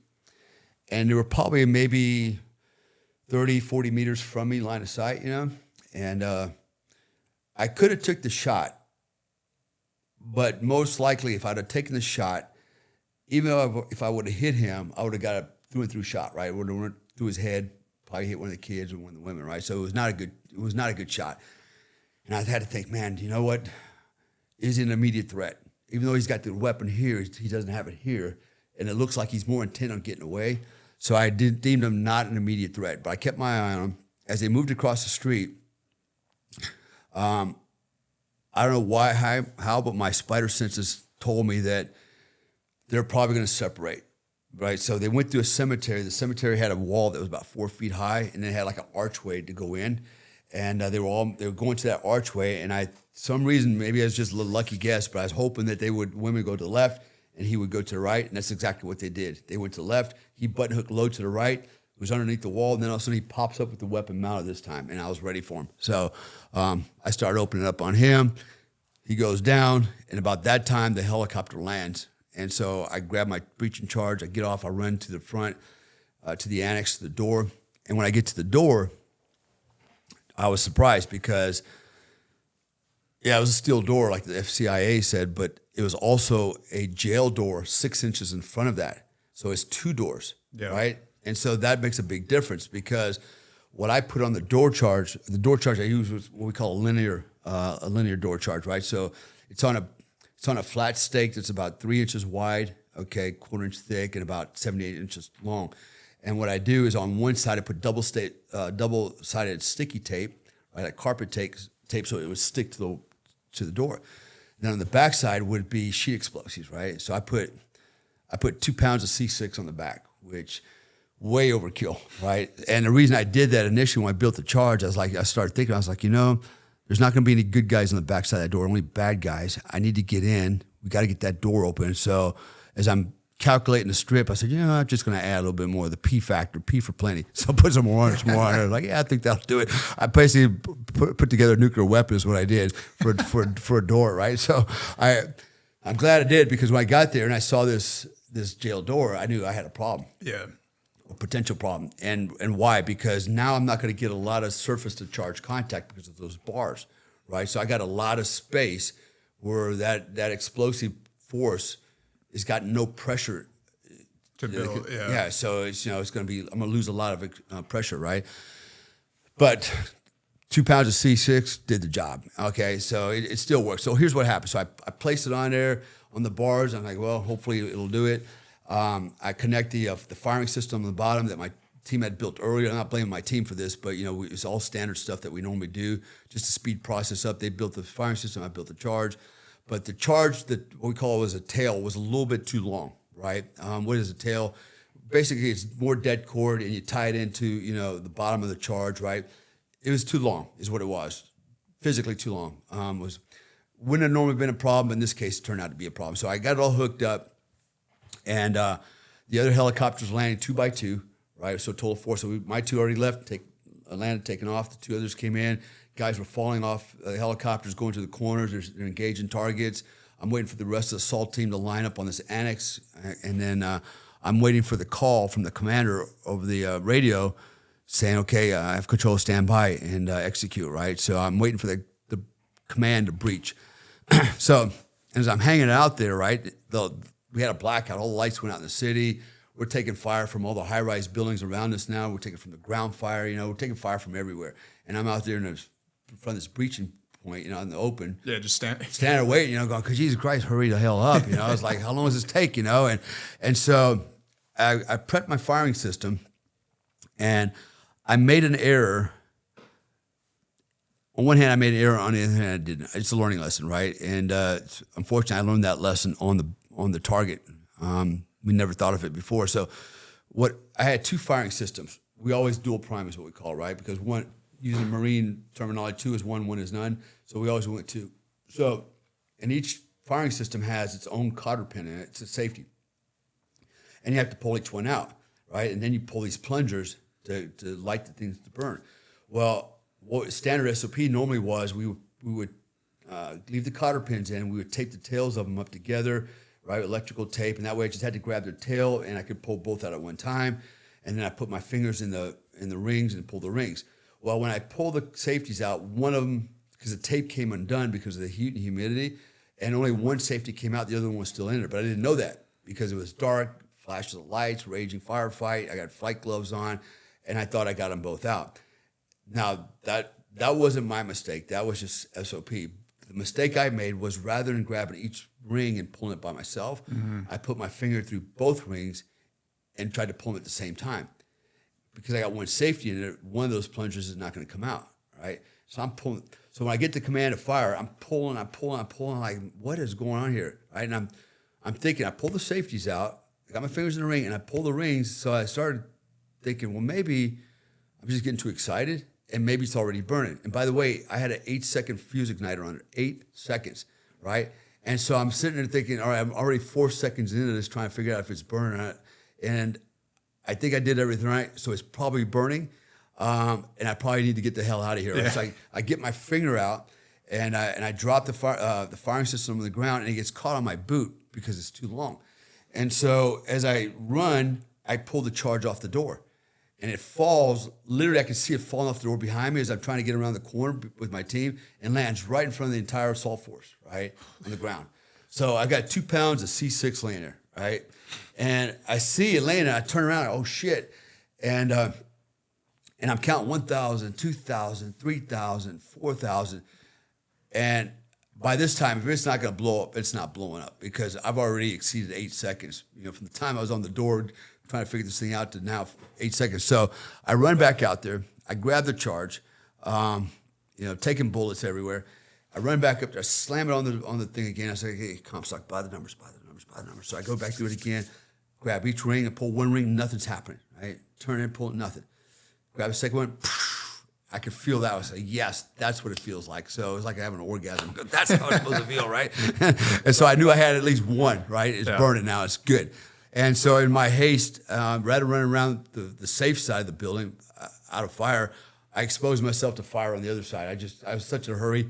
I just wanted this thing to blow up. I don't care if I get killed in the process, just please blow up, right? So I run around the other side, expose myself to fire, get to the backside of the team. Charge goes off, and damn, it took both doors. That jail door hit the steel door, and both doors together flew the back of the annex, slid down the wall perfectly. Out of the way. I mean, you could have done it better, planned it better, right? It's like perfect execution. So the P factor did work for me on that day. And then we went in and started clearing the building, looking for him. Now, like I said, the ground floor was reinforced, Panamanians and their security guards, right? And so we're coming down, and you got guys laying in the hallway, they don't want to fight, they surrender, just laying there. And then finally, my other team, golf team, breached the room where Muse was being held, right? And the interrogator that was supposed to shoot him lost his nerve. So he gets up and he runs into like a shower stall, right? And he stands inside the shower stall just like this with the pistol out. And one of the other guys, James, again, James is gone, but so James runs in there after him, right? And the guy standing there just like this, waiting for him to come through the door, and James got a car 15. Dude, 4 times in the chest, kills him right away. Guy never got a shot off, right? Drops him just like that. And there's a reason for that too. I I talk about a lot of times in my coaching, which is it's called stress shock phenomena, but it's a very interesting phenomena. But anyways, that guy died because of stress shock phenomena, and he wasn't prepared for what he was going to do. So boom, he takes him out. Kurt Muse is in his cell, and the golf team breacher goes in there and said, Moose, you all right? Yes, I'm okay. He goes, okay. He goes, take this mattress, pull it over yourself, and lay on the floor underneath this mattress. And so his name was Pat. Pat breached the cell door. They recovered him, put some body armor, put a helmet on him, and now we're calling for extraction, right? Get the little birds to come back in, put them on it, we're going to fly out. Well, at this point, my team is done clearing our area, and we're like all stacked up in the stairways to go up to the roof to get on the helicopters. And I'm laying like on this flooring. It's kind of like almost like a balcony. And I'm laying on the flooring, and I'm engaging targets from that point, right? We're waiting in line to get on the ride, so I might as well go have some fun, right? So I'm shooting fish in a bowl, and I'm having at it, and it's pitch black, right? And a lot of noise. And so I hear the helicopters come in, and I hear them leaving, and then I'm like, okay, we should be leaving now, right? And I'm laying there, and nothing's happening, and then I reach back with my non-firing hand, and I'm trying to feel my teammate, if he's still standing there. And I don't feel nothing, so I start sweeping my legs, and I realize there's nobody here. They stepped over me somehow and left the building without me, right? So I'm downstairs, laying in the hallway by myself, Popping shooting some out. shots, yeah. And the Panamanians are coming up the stairs, right? I can hear them talking, blah, blah, blah, blah, blah. Here they come, right? They're coming after us. And I'm like, oh, shit. Right? So I run up the stairs like a scalded dog, man. And I'm like, please let there be a helicopter out there. Please let there be a helicopter out there. Because otherwise I'm trapped, right? Yeah. I run out, bust out the door, and there they were. There's 2 helicopters still sitting there, right? And thank God, Jesus. So I run over there, and I get back I start to get on my seat, and there's another guy sitting there, another operator sitting there. I'm like, that's my seat, and then, and now we're starting to panic because we're thinking we don't have enough seats to get out of here, right? And turns out he was on the wrong helicopter. He's like, oh, wait, hold on. And he runs back to his helicopter, the second one, right? Like, get out of here. So get on my helicopter. I hook in, and we lift off. Now, the thing was because of the weight, right? You can't just lift up and fly away. What happens is the helicopter's got to get up just a little bit, and then he'll start running forward. And as he starts driving forward, he'll start getting more lift. He can bring the helicopter up, right? He can't just lift up and fly away. He's got to get a kind of running start because of the weight. Now, Kurt Muse was on the first helicopter, and they had put him in the middle, in the hellhole, right? He had body armor, he had a helmet on, the other guys were on the outside. And what happened was his helicopter, because he really couldn't get up and get a running start, what he did is got it up high enough that he could dive off the roof, right, to pick up some speed. And when he dove off the roof like this, is when he took it up the ass, ground fire from the guys on the bottom floor. They just lit him up, man, right? Yeah. So he got hit, goes down the street, not very far, a couple hundred yards, and then throws a hard left turn down an alley, hits a power line, and then takes some more rounds, and then crashes into the street. So those guys, when they crashed, they bounced, and they hit again. And when they bounced, one of the guys, James, the guy that killed the interrogator, he swung off the helicopter. Remember, he's tied in. He swung off his feet, went under the skid. Skid came back down on his feet, chopped his toes off. 2 other guys on the other side both got shot through the legs into the chest.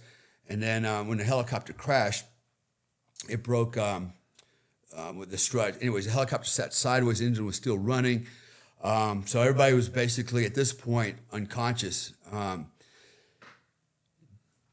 Kurt Muse got out of the hellhole.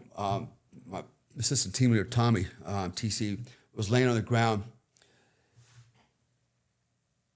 Kurt Muse started to walk into the rotor blades, because remember the helicopter's tipped like this, right? So the rotor blades would have chopped his head off. Tom saw it, so he grabs him, goes to pull him down. When he goes to pull him down, he gets hit in the head with the rotor blade, right? So it chops his helmet off, right? He had a protect helmet, just shaves it off and knocks him out. So he's laying there. Kurt's laying next to him and goes, fuck, everybody's dead except for me. So he grabs Tom's .45, figured he's gonna fight for himself. And by this time, the radio call had already gone back to the armored vehicles, right? We had Delta operators with some of the armored vehicles. And so they knew that the helicopter had crashed with the principal in it, and they maneuvered over the next, recovered everybody, threw them in the APC. Well, we didn't know that yet. I didn't know any of this. My helicopter was supposed to be the first one back to Howard Air Force Base, right? So we lift off the roof. As we're lifting off, man, it was a sight to behold. I always tell people, I said, you know what it looks like to have a 50 caliber tracer coming at you? It looks like a flaming basketball, man. They're like, whoosh, whoosh, you know, and they're going on, I'm lifting my feet and stuff, the things are going under my leg. And those rounds were coming from our own guys. Because with the 50 calibers, they're just shooting everything up that moved, right? These mechanics and these cooks and stuff, you know? And we're getting, you know, we got rounds going everywhere. But anyways, we finally get off the objective, and we're supposed to be the first helicopter. We're the only helicopter that makes it back.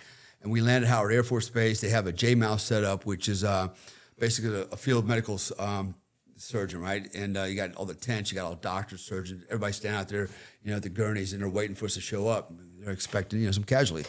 And we're the only ones to land. So, okay, that's odd. So my team leader goes over, I see him talking to everybody, comes back. He goes, okay.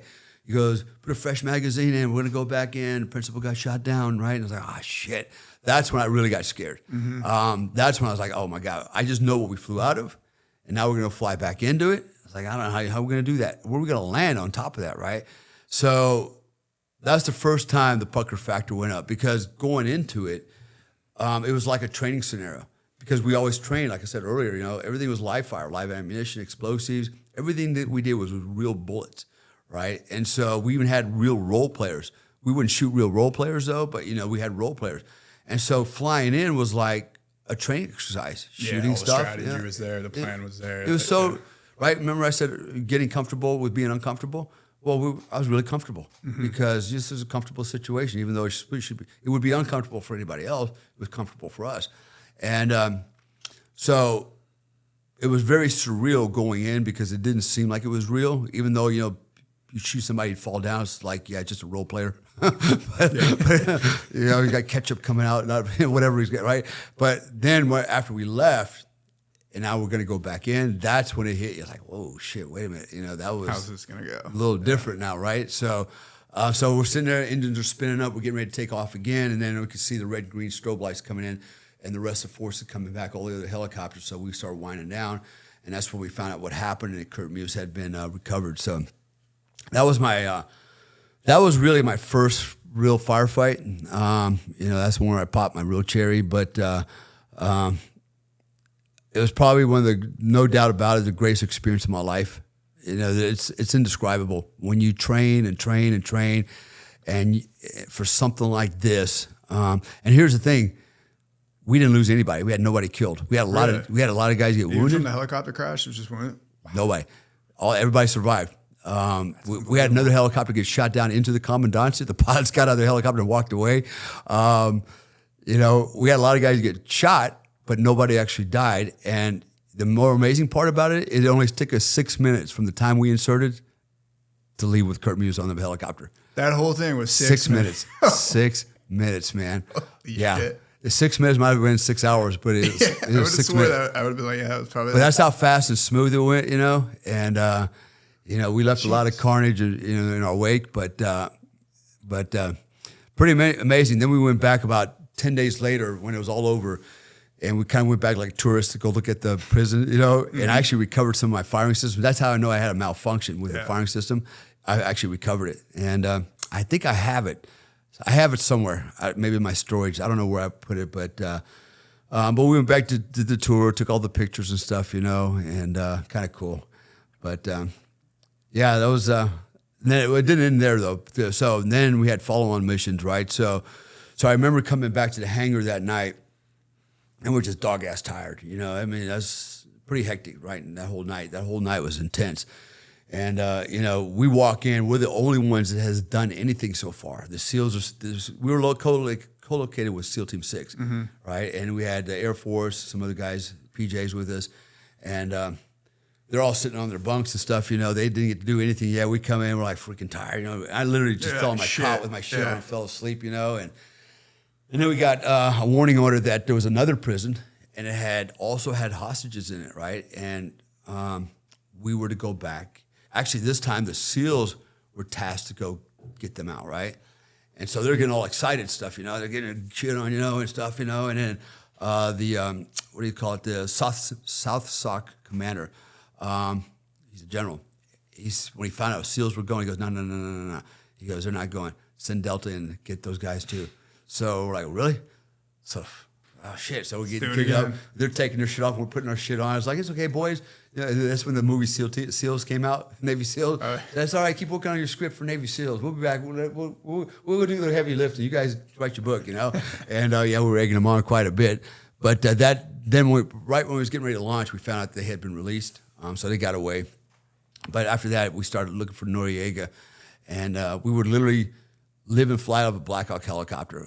We got a call. He's over here. We'd fly over there, nothing. We'd land and get out and sleep by the helicopter, eat and drink. Oh, he's over here. Jump in there and like firemen, until we finally got him in the Papua Nuncia downtown, right? That's where he ran to. And so he was hiding out there with his bodyguards. We had him surrounded, and we were in the high-rise buildings around the Papua Nuncia. So we had him basically, I would literally stand up on the first, second floor deck of the parking area with my weapon, looking down there, and his bodyguards would come out, smokers, say, "Hey, how's it going?" I'm like, "Hey, how's it going?" And it was kind of funny, right? But they knew we couldn't get him because Papua Nuncia is, it's like its own little country. You can't go in there, right? And so he was hiding in there, and then it was kind of fun. The funnier part was, so you have all these high-rise hotels right there. We're looking into the Papua Nuncia. And I remember at night, we had all these night vision optics and scopes and stuff. And you have all these news reporters, right? They're occupying all these hotels because they want the news scoop. And we'd be watching at night, man. They're in there having sex and stuff in the window. They don't know anybody can watch them. It was funny, hilarious. But finally, he gave up, and then they got him out of there. But so it was another interesting part of that story is, so one of the guys, his bodyguards, his lead henchman, if you will. All right. So he was one of the guys there. He was one of the guys always smoking cigarette. Hey, how's it going? Well, now fast forward 20, let me make sure I get the years right. let's just say 2010, something like that. Now, but 2013. Yeah, I think it's 2013. So I go down to Panama. I'm working with another company, right? And they're like, hey, we're trying to negotiate a contract down there in Panama, right, with the government, blah, blah, blah. And, can you go down there on our behalf and negotiate this thing for us? Sure. So, again, it's why Delta guys, right? It's like, so I go down there. I'm going to represent this company for this contract. So I go down there, and so I'm sitting down with a bunch of guys, politicians. They're getting ready to elect a new president. And then at this table, it turns out the guy on the left corner is the chief of national police. But he's also that henchman I was talking about earlier, right? and then the guy with me, next to me, he was actually an interpreter for Noriega, right? And he's not even Panamanian. This guy is Lebanese, right? It's kind of interesting, but he's a really nice guy. I'm still friends with him on Facebook. And so he's a really nice guy, and he's a lawyer.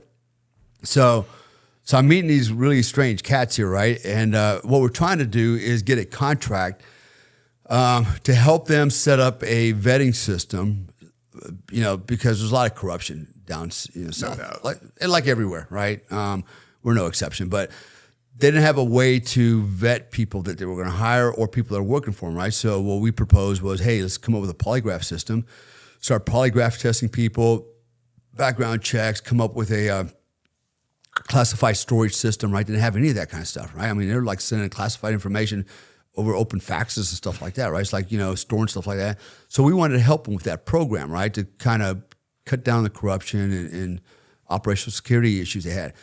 So I actually devised a system where I was going to bring in American polygraphers, and we're going to set up a polygraphy system, and everybody in the government is going to get polygraphed. All the new hires, all the old hires, everybody's going to get polygraphed, which had, there's going to be a lot of issues with that because people are going to get mad and they're not going to like the polygraphers and us. Secrets are coming out too. And people are getting hurt, get killed, right? So this is going to be a really robust plan. But I had it locked in. I had it greased in pretty good. But long story short, I ended up going out with, what was his name? Carlos, right? I got to look at my phone now. I can't remember now. Off the top of my head, I think it was Carlos.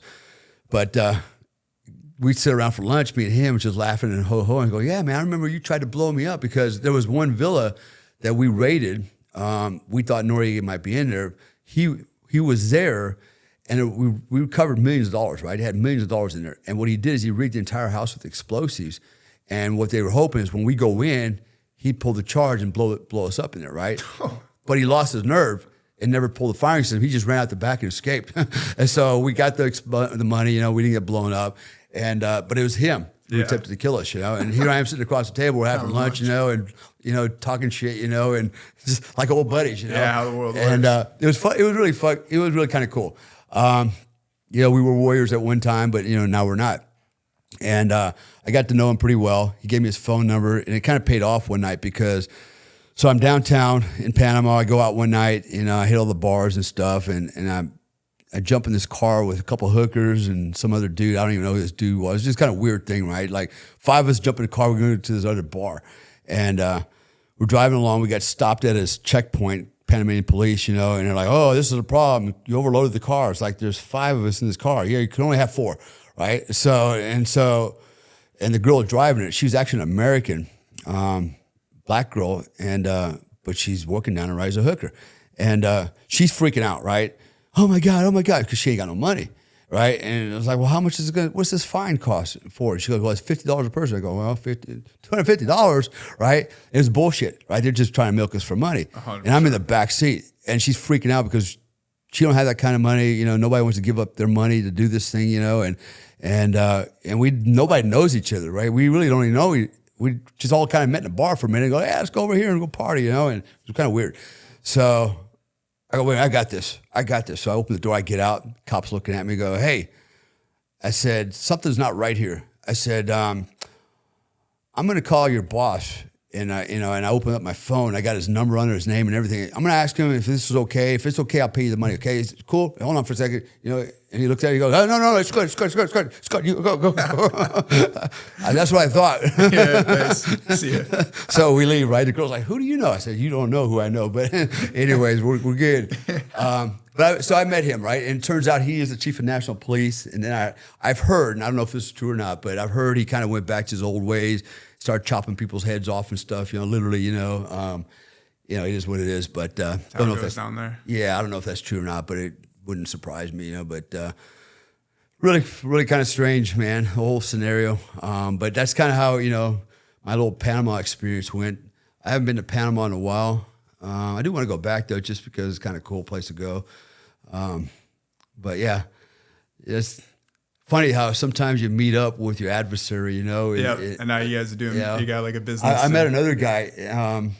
He was at East German Special Forces, you know, and, you know, and he was on bodyguard detail that, you know, I was running. And I got to know him really well. We're still good friends today. And actually, we've done some security contracts and projects together in Europe, you know, and literally driving around the car together and traveling all around Europe, you know, and talking to people and stuff, you know. It's like, you know, there was a time where you and I'd be trying to kill each other, you know. Yeah, kind of cool, you know. It goes back to what I said earlier with Elon Musk, you know, and he said, you know, wars when young men that don't know each other are sent off to go kill each other by 2 old men that know each other, right? Yep. And I thought about it, I was like, you know, we could all get along, you know. In another life, we'd be friends. Yeah, in another life, we'd just be friends, you know. Yeah. And I know that, man. It's like I've met a lot of guys like that. It's like after a while, it's like, you know, you're just a dude like me, you know. You got family, you know. And that's kind of sad, man, when you think about that at that level. It's like, you know, what are we doing? You know, and there it is, right? You know, I mean, I don't mind going out and smoke checking really bad people like, you know, terrorists, you know, because they don't care about children. They don't care about women. They don't care. They're just murderers. They're just literally murderers. Yeah, they're the leadership. There's a difference between a murderer and a freaking soldier, you know. In fact, there's a difference between a murderer and a killer, you know. I don't have any time of day for murderers, man, you know. Soldiers or killers, yeah, that's what we do, but we're still soldiers, we're still humans, you know, and we're fighting for 2 old men that do know each other, right? Because we want a paycheck, which is kind of weird. But yeah, murders, I have no problem with that. And that's why, you know, that's why I'm on the wanted list. And because those that, you know, those murders I killed. That don't have the morality. Yeah, you know, I have no problem with that. I've never lost a minute of sleep over anything like that and never will, you know, so.